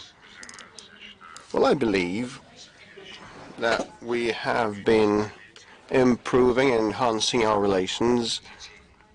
Currently, we have the most positive stage for decades, and our relations are evolutionizing, and there's a range of projects to restore many of the facilities created back in the Soviet times for the Pakistani economy. And we can see reciprocal interest to cooperate in the fight against terrorism. Pakistan is also a victim and a target, but that requires joining hands with your Afghan neighbors, with India and with other SCO member countries, because Afghanistan, Central Asia and Pakistan are used as a breeding ground by bad guys in order to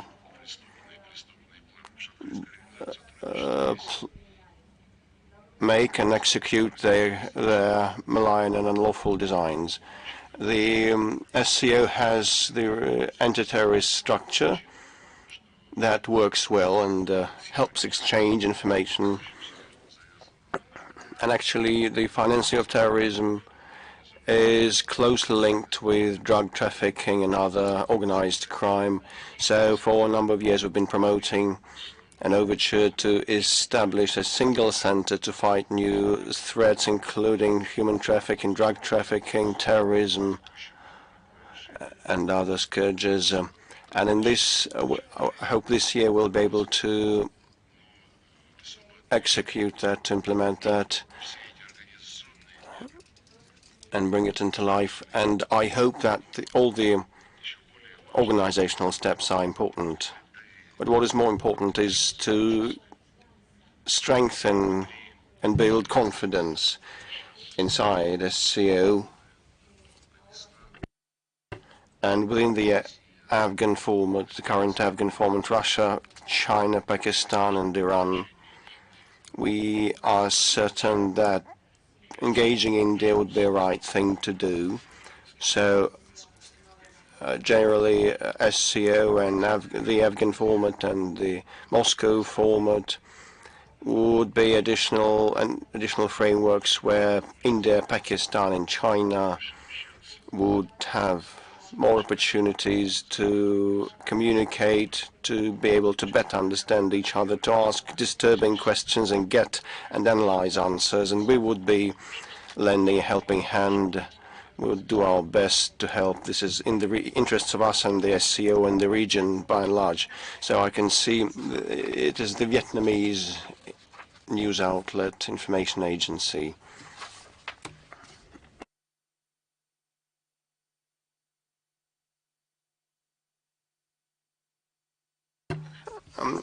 Very good afternoon. My name is Tam Hang. I represent the Vietnamese information agency. I had two questions. One of them was already voiced, so only one is left. Well, the Prime Minister of Russia, Mikhail Mishustin, is currently paying an official visit to Hanoi. And the focus now is on whether Russia participates in the NPP construction of what? A nuclear power plant on Vietnamese soil. The project was designed 10 years ago. If a positive decision is made, how shall the situation change for the bilaterals of Russia and Vietnam?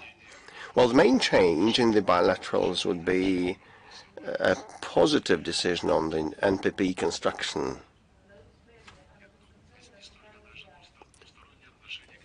Well, you know, our bilaterals will be supplemented by other joint projects, and we have many of them with Vietnam. Let me single out the tropical center that is now being modernized.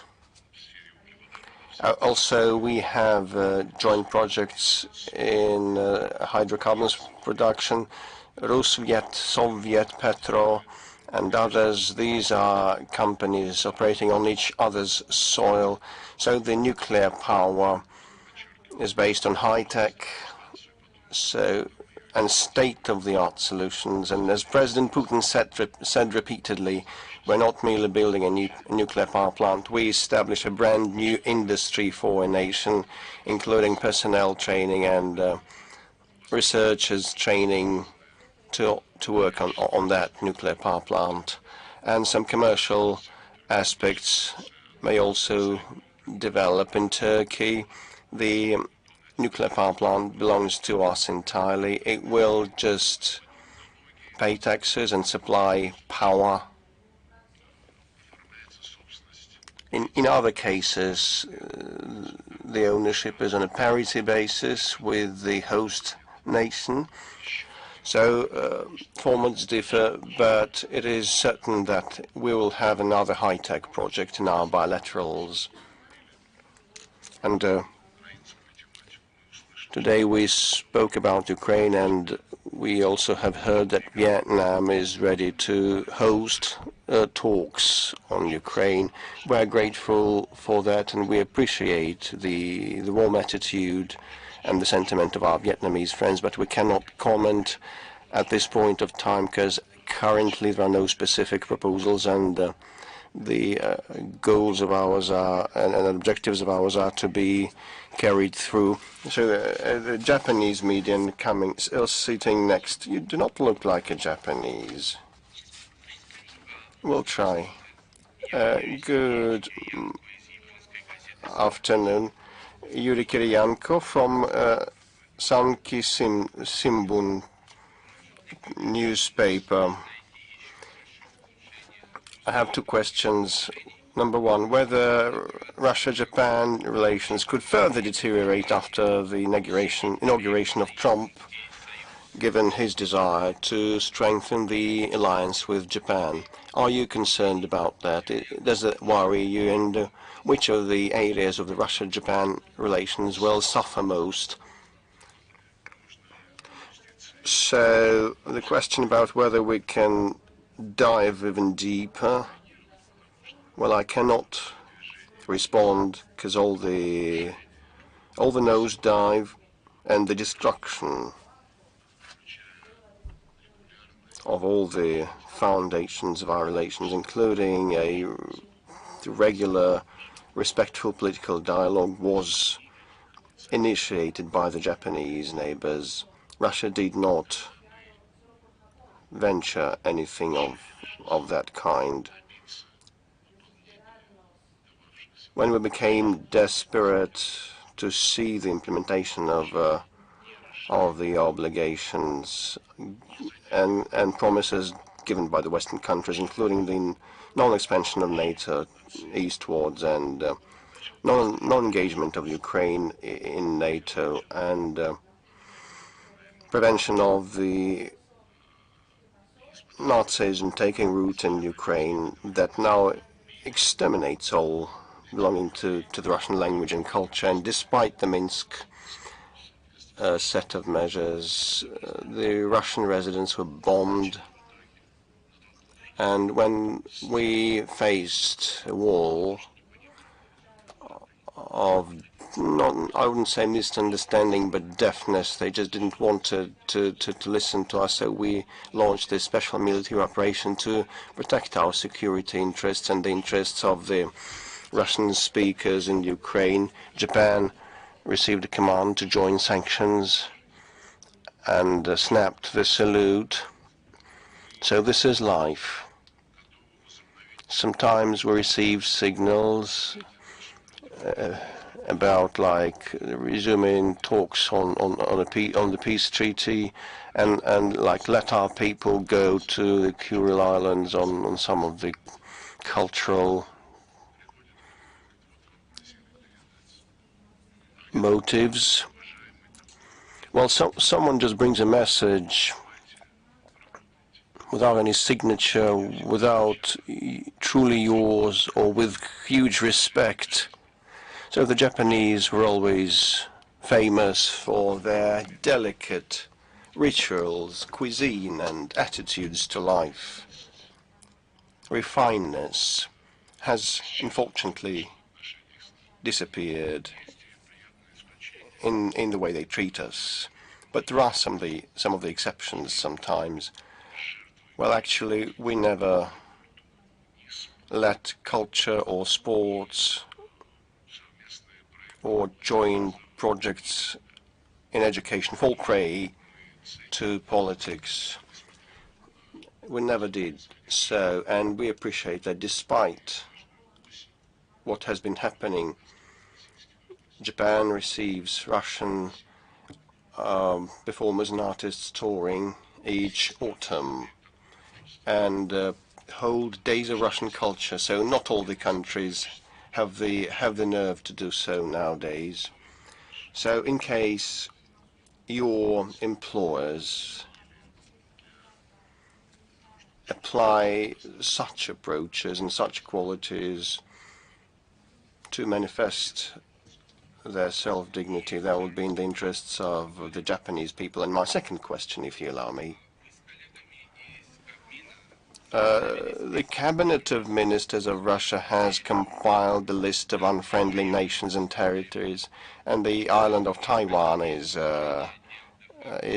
So I assume it was a de facto item, but actually, de jure, it means part of the Chinese territory put on that unfriendly nations list. Whether the Chinese side voiced any protests, and how can you comment on that? Well, currently, despite the fact that we have a representative office of the Moscow Taipei Chamber, well, Taiwan proclaimed sanctions against us, and this is the criterion.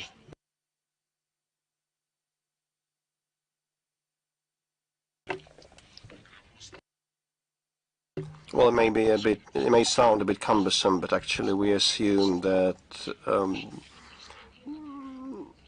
the term unfriendly may be used to the governments that join the sanctions. There are no unfriendly peoples for us, so and our Chinese friends are well aware of that. Italy answer. The Italian Prime Minister Meloni is trying to build a special relationship with Mr. Trump now. If Mr. Trump opens a new policy of dialogue with Russia, a new peace initiatives with Russia, do you think that what could be the role of Italy? Could be Italy, this Italian government, be among the first ones to follow this line, this new line of towards Russia? Thank you. Честно скажу, понятия не имею. Actually, I have no idea which the role of Italy might be, or which role Italy might play. We cannot prompt and tell sovereign governments what to do and how to act. And actually, also because those sovereign governments demand that we behave as they want us to behave. Well, in your question, you had the deeply ingrained thought that when Trump takes office, everybody will have to take sides, whether they side with Trump or against him. So when Trump finally arrives in office, Italy's role probably will be clearer. Colleagues from Azerbaijan. Good afternoon.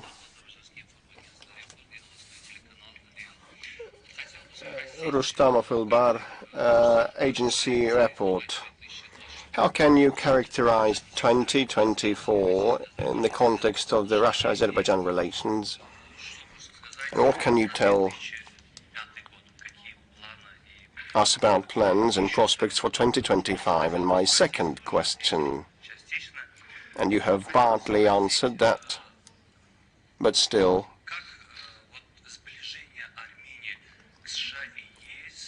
the rapprochement between Armenia and the West, how can that impact the security situation in the South Caucasus? With respect to the bilaterals with Azerbaijan, I have a high esteem for them, and they are confidence-built, and presidents communicate regularly, and there are no banned or tabooed topics. Presidents Putin and Aliyev established formats for the governments, respective governments, to seek new promising projects like the North-South corridor and other transport routes in the Caucasus and around it, and the Caucasus and the Caspian Sea becoming shallow. And now we are creating a bilateral WG. We wanted to turn it into a five-way working group so that all the Caspian states participate. We also cooperate on the international arena. We have contacts and make practical steps to improve the security situation, fight against terrorism and organized crime, and we maintain contacts between our military and special services. So these are structured, well-structured relations, allowing to resolve all sorts of issues quickly in the evidence-based style.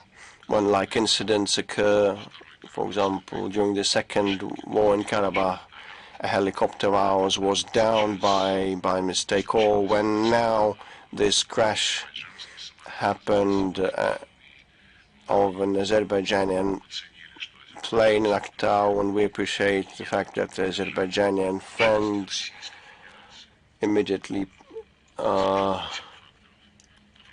supported the engagement of Russia in that investigation, and a special meeting in Brazil was conducted, and the black boxes were opened, and lots of information was extracted, and that information prompts us to wait for the outcomes of the investigation without indulging in hype and instigation, because many of the news are not confirmed by the black boxes information. We cooperate with my counterpart, Foreign Minister of Azerbaijan, and our ministries have a long-term consultations plan on foreign policy matters, starting with the UN agenda and OSCE, and up to the most relevant topics of climate, and in the wake of Baku hosting the 29th COP of the UNFCCC. So in 2025, we expect this confidential relationship to evolutionize further, more actively. And the second part of your question was, and I had a second question. Well, the rapprochement of Armenia with the EU and the US, how can that impact the security situation in the region? Well, you know, we will inevitably move and then end up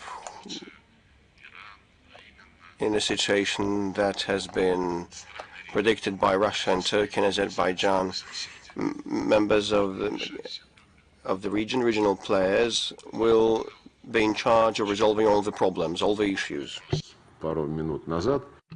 A couple of minutes ago, when answering to the previous question, I mentioned that we have a shared continent with its own regions: Central Asia, Caucasus, South Caucasus, and so on and so forth, Siberia, South Asia, Far East.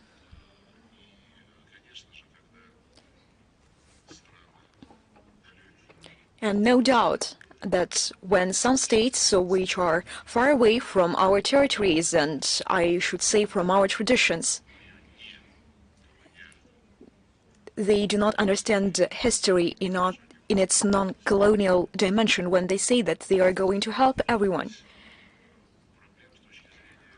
I don't see a problem from the point of view of contacts, but when they say that the European Union mission will be to guarantee security in some regions, I don't understand this. That is why we actively supported the initiative made by President Aliyev, so did President Erdogan, to set up 3+3 mechanism. 3 South Caucasus states and their 3 neighbors: Azerbaijan, Armenia, Georgia, Russia, Turkey, and Iran. We have already had our first contacts. Our Georgian neighbors haven't yet taken the seat they have been assigned, but this seat is always open at the negotiation table. I believe this format to be more productive and more efficient.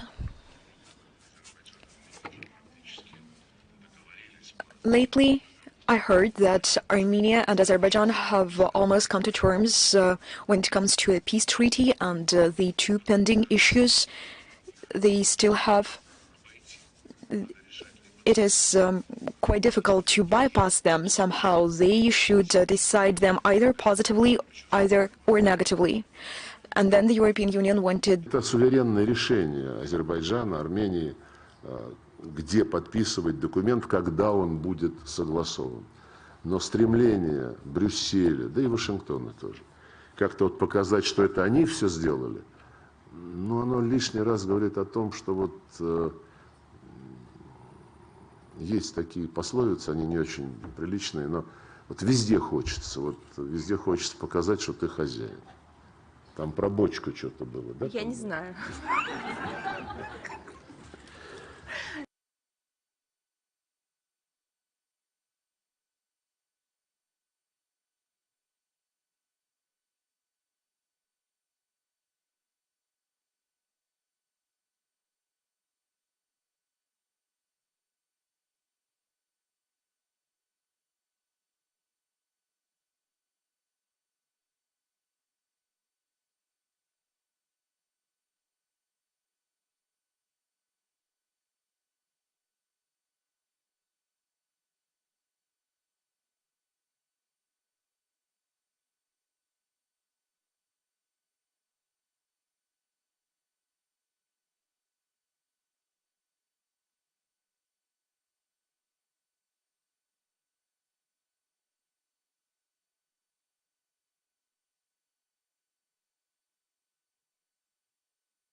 the OC conference, one document was adopted among others, the document on access to information, which was pushed forward by France, by the European Union and some other Western states. This document said that all governments had to guarantee access to any kind of information for their population. Information generated inside the state and information coming from abroad. They wanted to support this perestroika period in Russia, which was eliminating all kinds of barriers, and now they are blocking all the channels. They are introducing some bans, as far as I understand, and we asked the French, why are you doing so? Here is the OSCE document, your own wordings. They are unwilling to listen to us. We also have some limits, but they are clearly regulated and indicated. The content which might be found sensible, which has to do with children, with our traditional values, but in the West, they block any information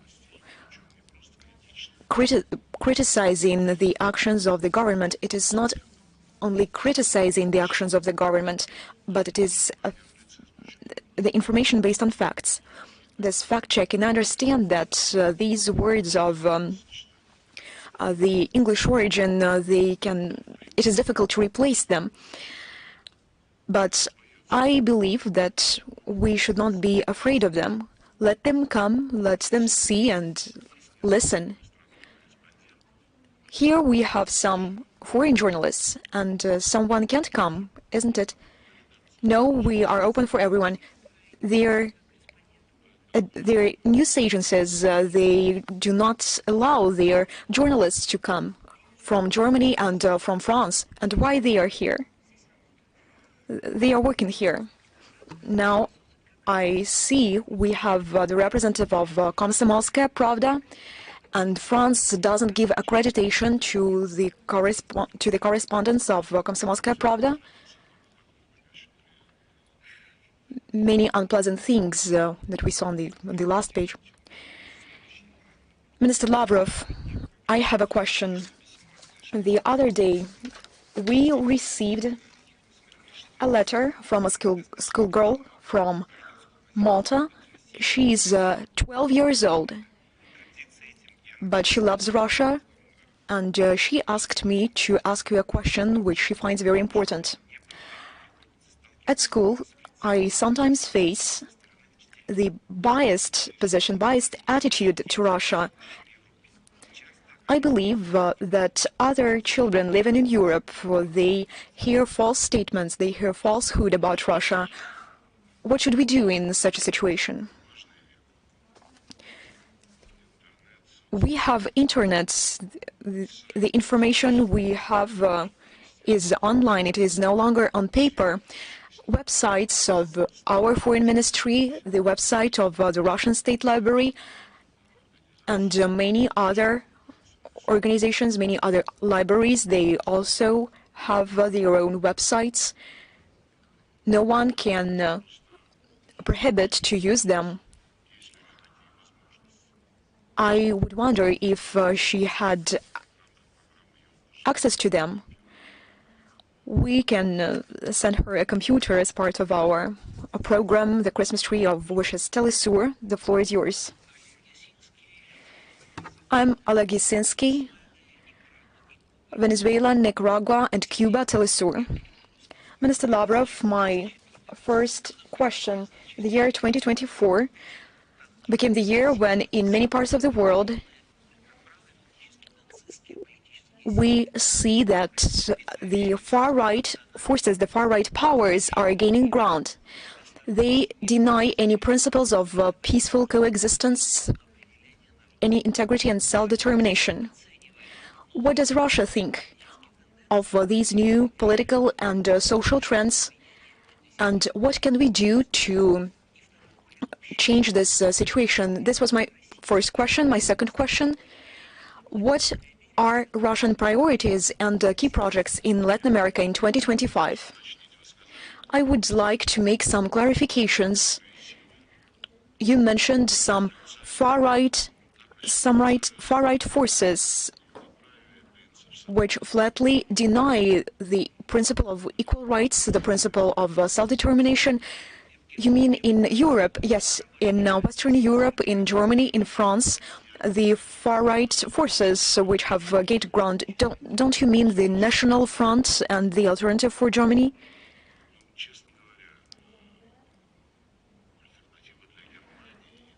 Frankly speaking, the National Front and the Alternative for Germany, these are systemic parties. They are the part of the parliament. People vote for them, and the share of those who vote for them is increasing. I have spoken to the representatives both of the Alternative for Germany and the National Front, and frankly speaking, I cannot accuse them of being against the right of people to self-determination. I think it is just the opposite. The National Front in France, the Alternative for Germany, they want national to restore national consciousness and national self-determination.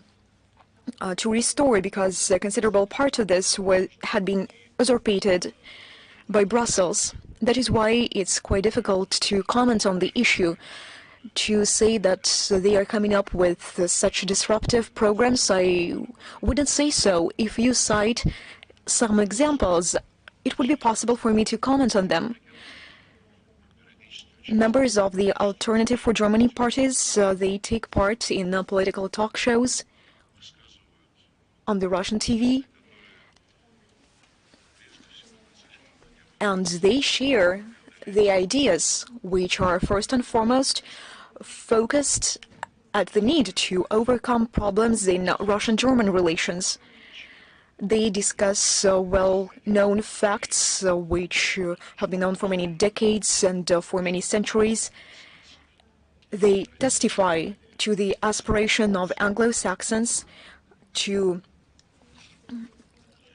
prevent Russia and Germany bring together their capacity. I believe that there are many rational and useful things in their ideas, so if you have some concrete examples, I will try to comment on them. With respect to Latin America, we consider Latin America as one of powerful poles of this emerging multipolar world order. We have multidimensional relations with almost all Latin American states, with our friends from Brazil. Apart from bilateral formats, we also cooperate within BRICS. And we handed our chairship in BRICS over to Brazil. No doubt that this is a promising direction. With Brazil, we have a military, technical, economic agenda. In Argentina, our embassy is functioning quite actively. We are trying to establish a relationship with the new president, with his team, to understand what potential capabilities we have there.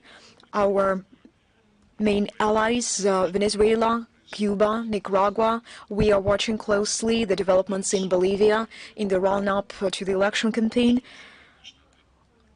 We witness the facts which prove that the United States is trying to interfere, is trying to fracture the progressive forces, but there is nothing surprising about that. We actively support CELAC, especially when, after President Lula took office, the CELAC gained the second wind, and they are willing to develop alternative payment platforms which would reduce the dependence on the abuse of dollar position on a global market with Mercosur. We also have relations with them. Central American Integration Systems, ALBA, and many others.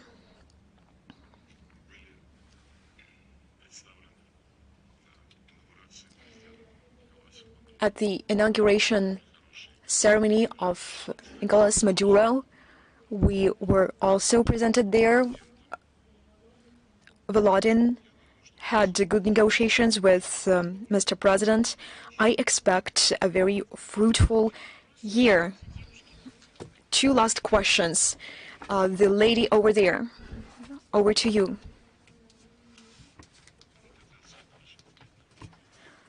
This is how one can have your attention.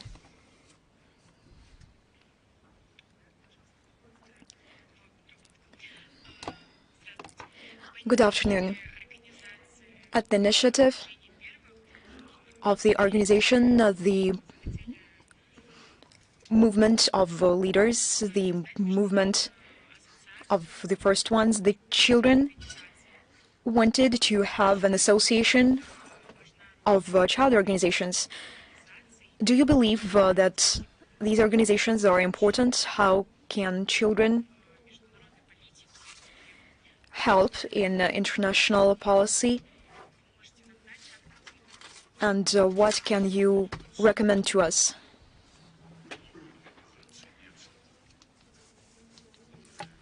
You know, we have a good number of child organizations that revive and adapt our previous... Октябрятский, комсомольский, к новым реалиям. Я считаю, что это очень полезно. Я с наслаждением вспоминаю свои и пионерские, и комсомольские годы. Вот, причем, может быть, это пригодится. Особенно тепло вспоминаю практические занятия, скажем, поездка на картошку, куда-то там походы, организация концертов, капустники. Вот все то, что сплачивает коллектив. Помимо серьезной работы, конечно, нужны и не лекции, а вот то, что сейчас называют в школах разговоры о важном. Это нужно обязательно.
Aspects of Russian-Moroccan relations? It is a question from the academic circles of St. Petersburg. And a second question that is particularly important to me. The Russian Foreign Ministry is an guardian angel of international security on the Earth planet, and we have very highly assessment of your work. But the topic of environmental security is high on the agenda. Russia is an environmental donor on the planet, and the US is an anti-environmental vampire, so to say, that pumps the global richness into its resources. And talking about contamination of the planet, we can see that in the low Earth orbit there are 178 million elements of space debris, and whatever Elon Musk is doing, in some years, no state will be capable of launching a satellite or anything by 2055. It is according to academic estimates. So my question is the following. Can you personally, or our foreign ministry, or the president of the Russian Federation, Mr. Putin, put forward an initiative with the new US administration and US President Donald Trump and all space powers in order to convene, in order to hold and carry out an environmental campaign and find ways to clear our low Earth space? I believe this question will be high on the political agenda very soon. For the time being, it's being discussed in academic circles, but I wanted to ask you this. So I have two questions on Morocco and the global environmental security. Well, the second question is discussed in the Committee on the Outer Space at the UN. For obvious reasons, I'm not an expert. I know debris is something bad. But what ways are needed to address this problem? It is something that has been very practically discussed by scientists. I believe information is available on the internet. I have no doubts about it. As for Morocco, it is a friendly country. Last year, a year ago in February, we held a regular meeting of the Cooperation Council of the Russian Arab Forum. We were in the city of Marrakesh. There were excellent arrangements. There was a reception by the head of the government, and we have very ambitious plans. We help Americans address the problems that are in the scope of the Ministry of Foreign Affairs. I'm talking primarily about the West Sahara problem. In this, we should be guided by resolutions of the UN Security Council, and we've spoken about the UN Security Council on many occasions today already. We've spoken equally today about the right of the peoples for self-determination. So 40 years ago, the Security Council stated that the issue of West Sahara should be decided based on the principle of self-determination, the will of the people, the citizens. Back at the time, I was a representative. I was working in the UN, and I had a friend, Jim Baker, a former Secretary of State of the United States, and he even proposed some maps, some plans, specific plans, how the elders would participate in the decision-making process. 40 years on, nothing has changed. There's been no progress. It is a difficult issue for the peoples of Morocco. Then, when Trump was first elected as US president, they adopted a decree that West Sahara is Morocco. Now the Panama Canal and Greenland are on the agenda. While resolving such issues in a unilateral manner only means provoking a storm that will break out in some time. We have to look for generally accepted solutions. We know how important. Содействовать, но решать вопрос можно только на основе обоюдного согласия, а не навязывая что-то одной стороне. Все. Первый канал. Ну, Это давайте, злоупотребление административным ресурсом. Ну, во-первых, у вас номер 4 почему-то, а говорите первый. Но мне кажется, красиво. Последний вопрос дадим.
Looting.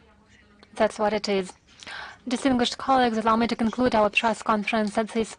All those who sent our written questions during the registration process will receive answers in written. Thank you so much.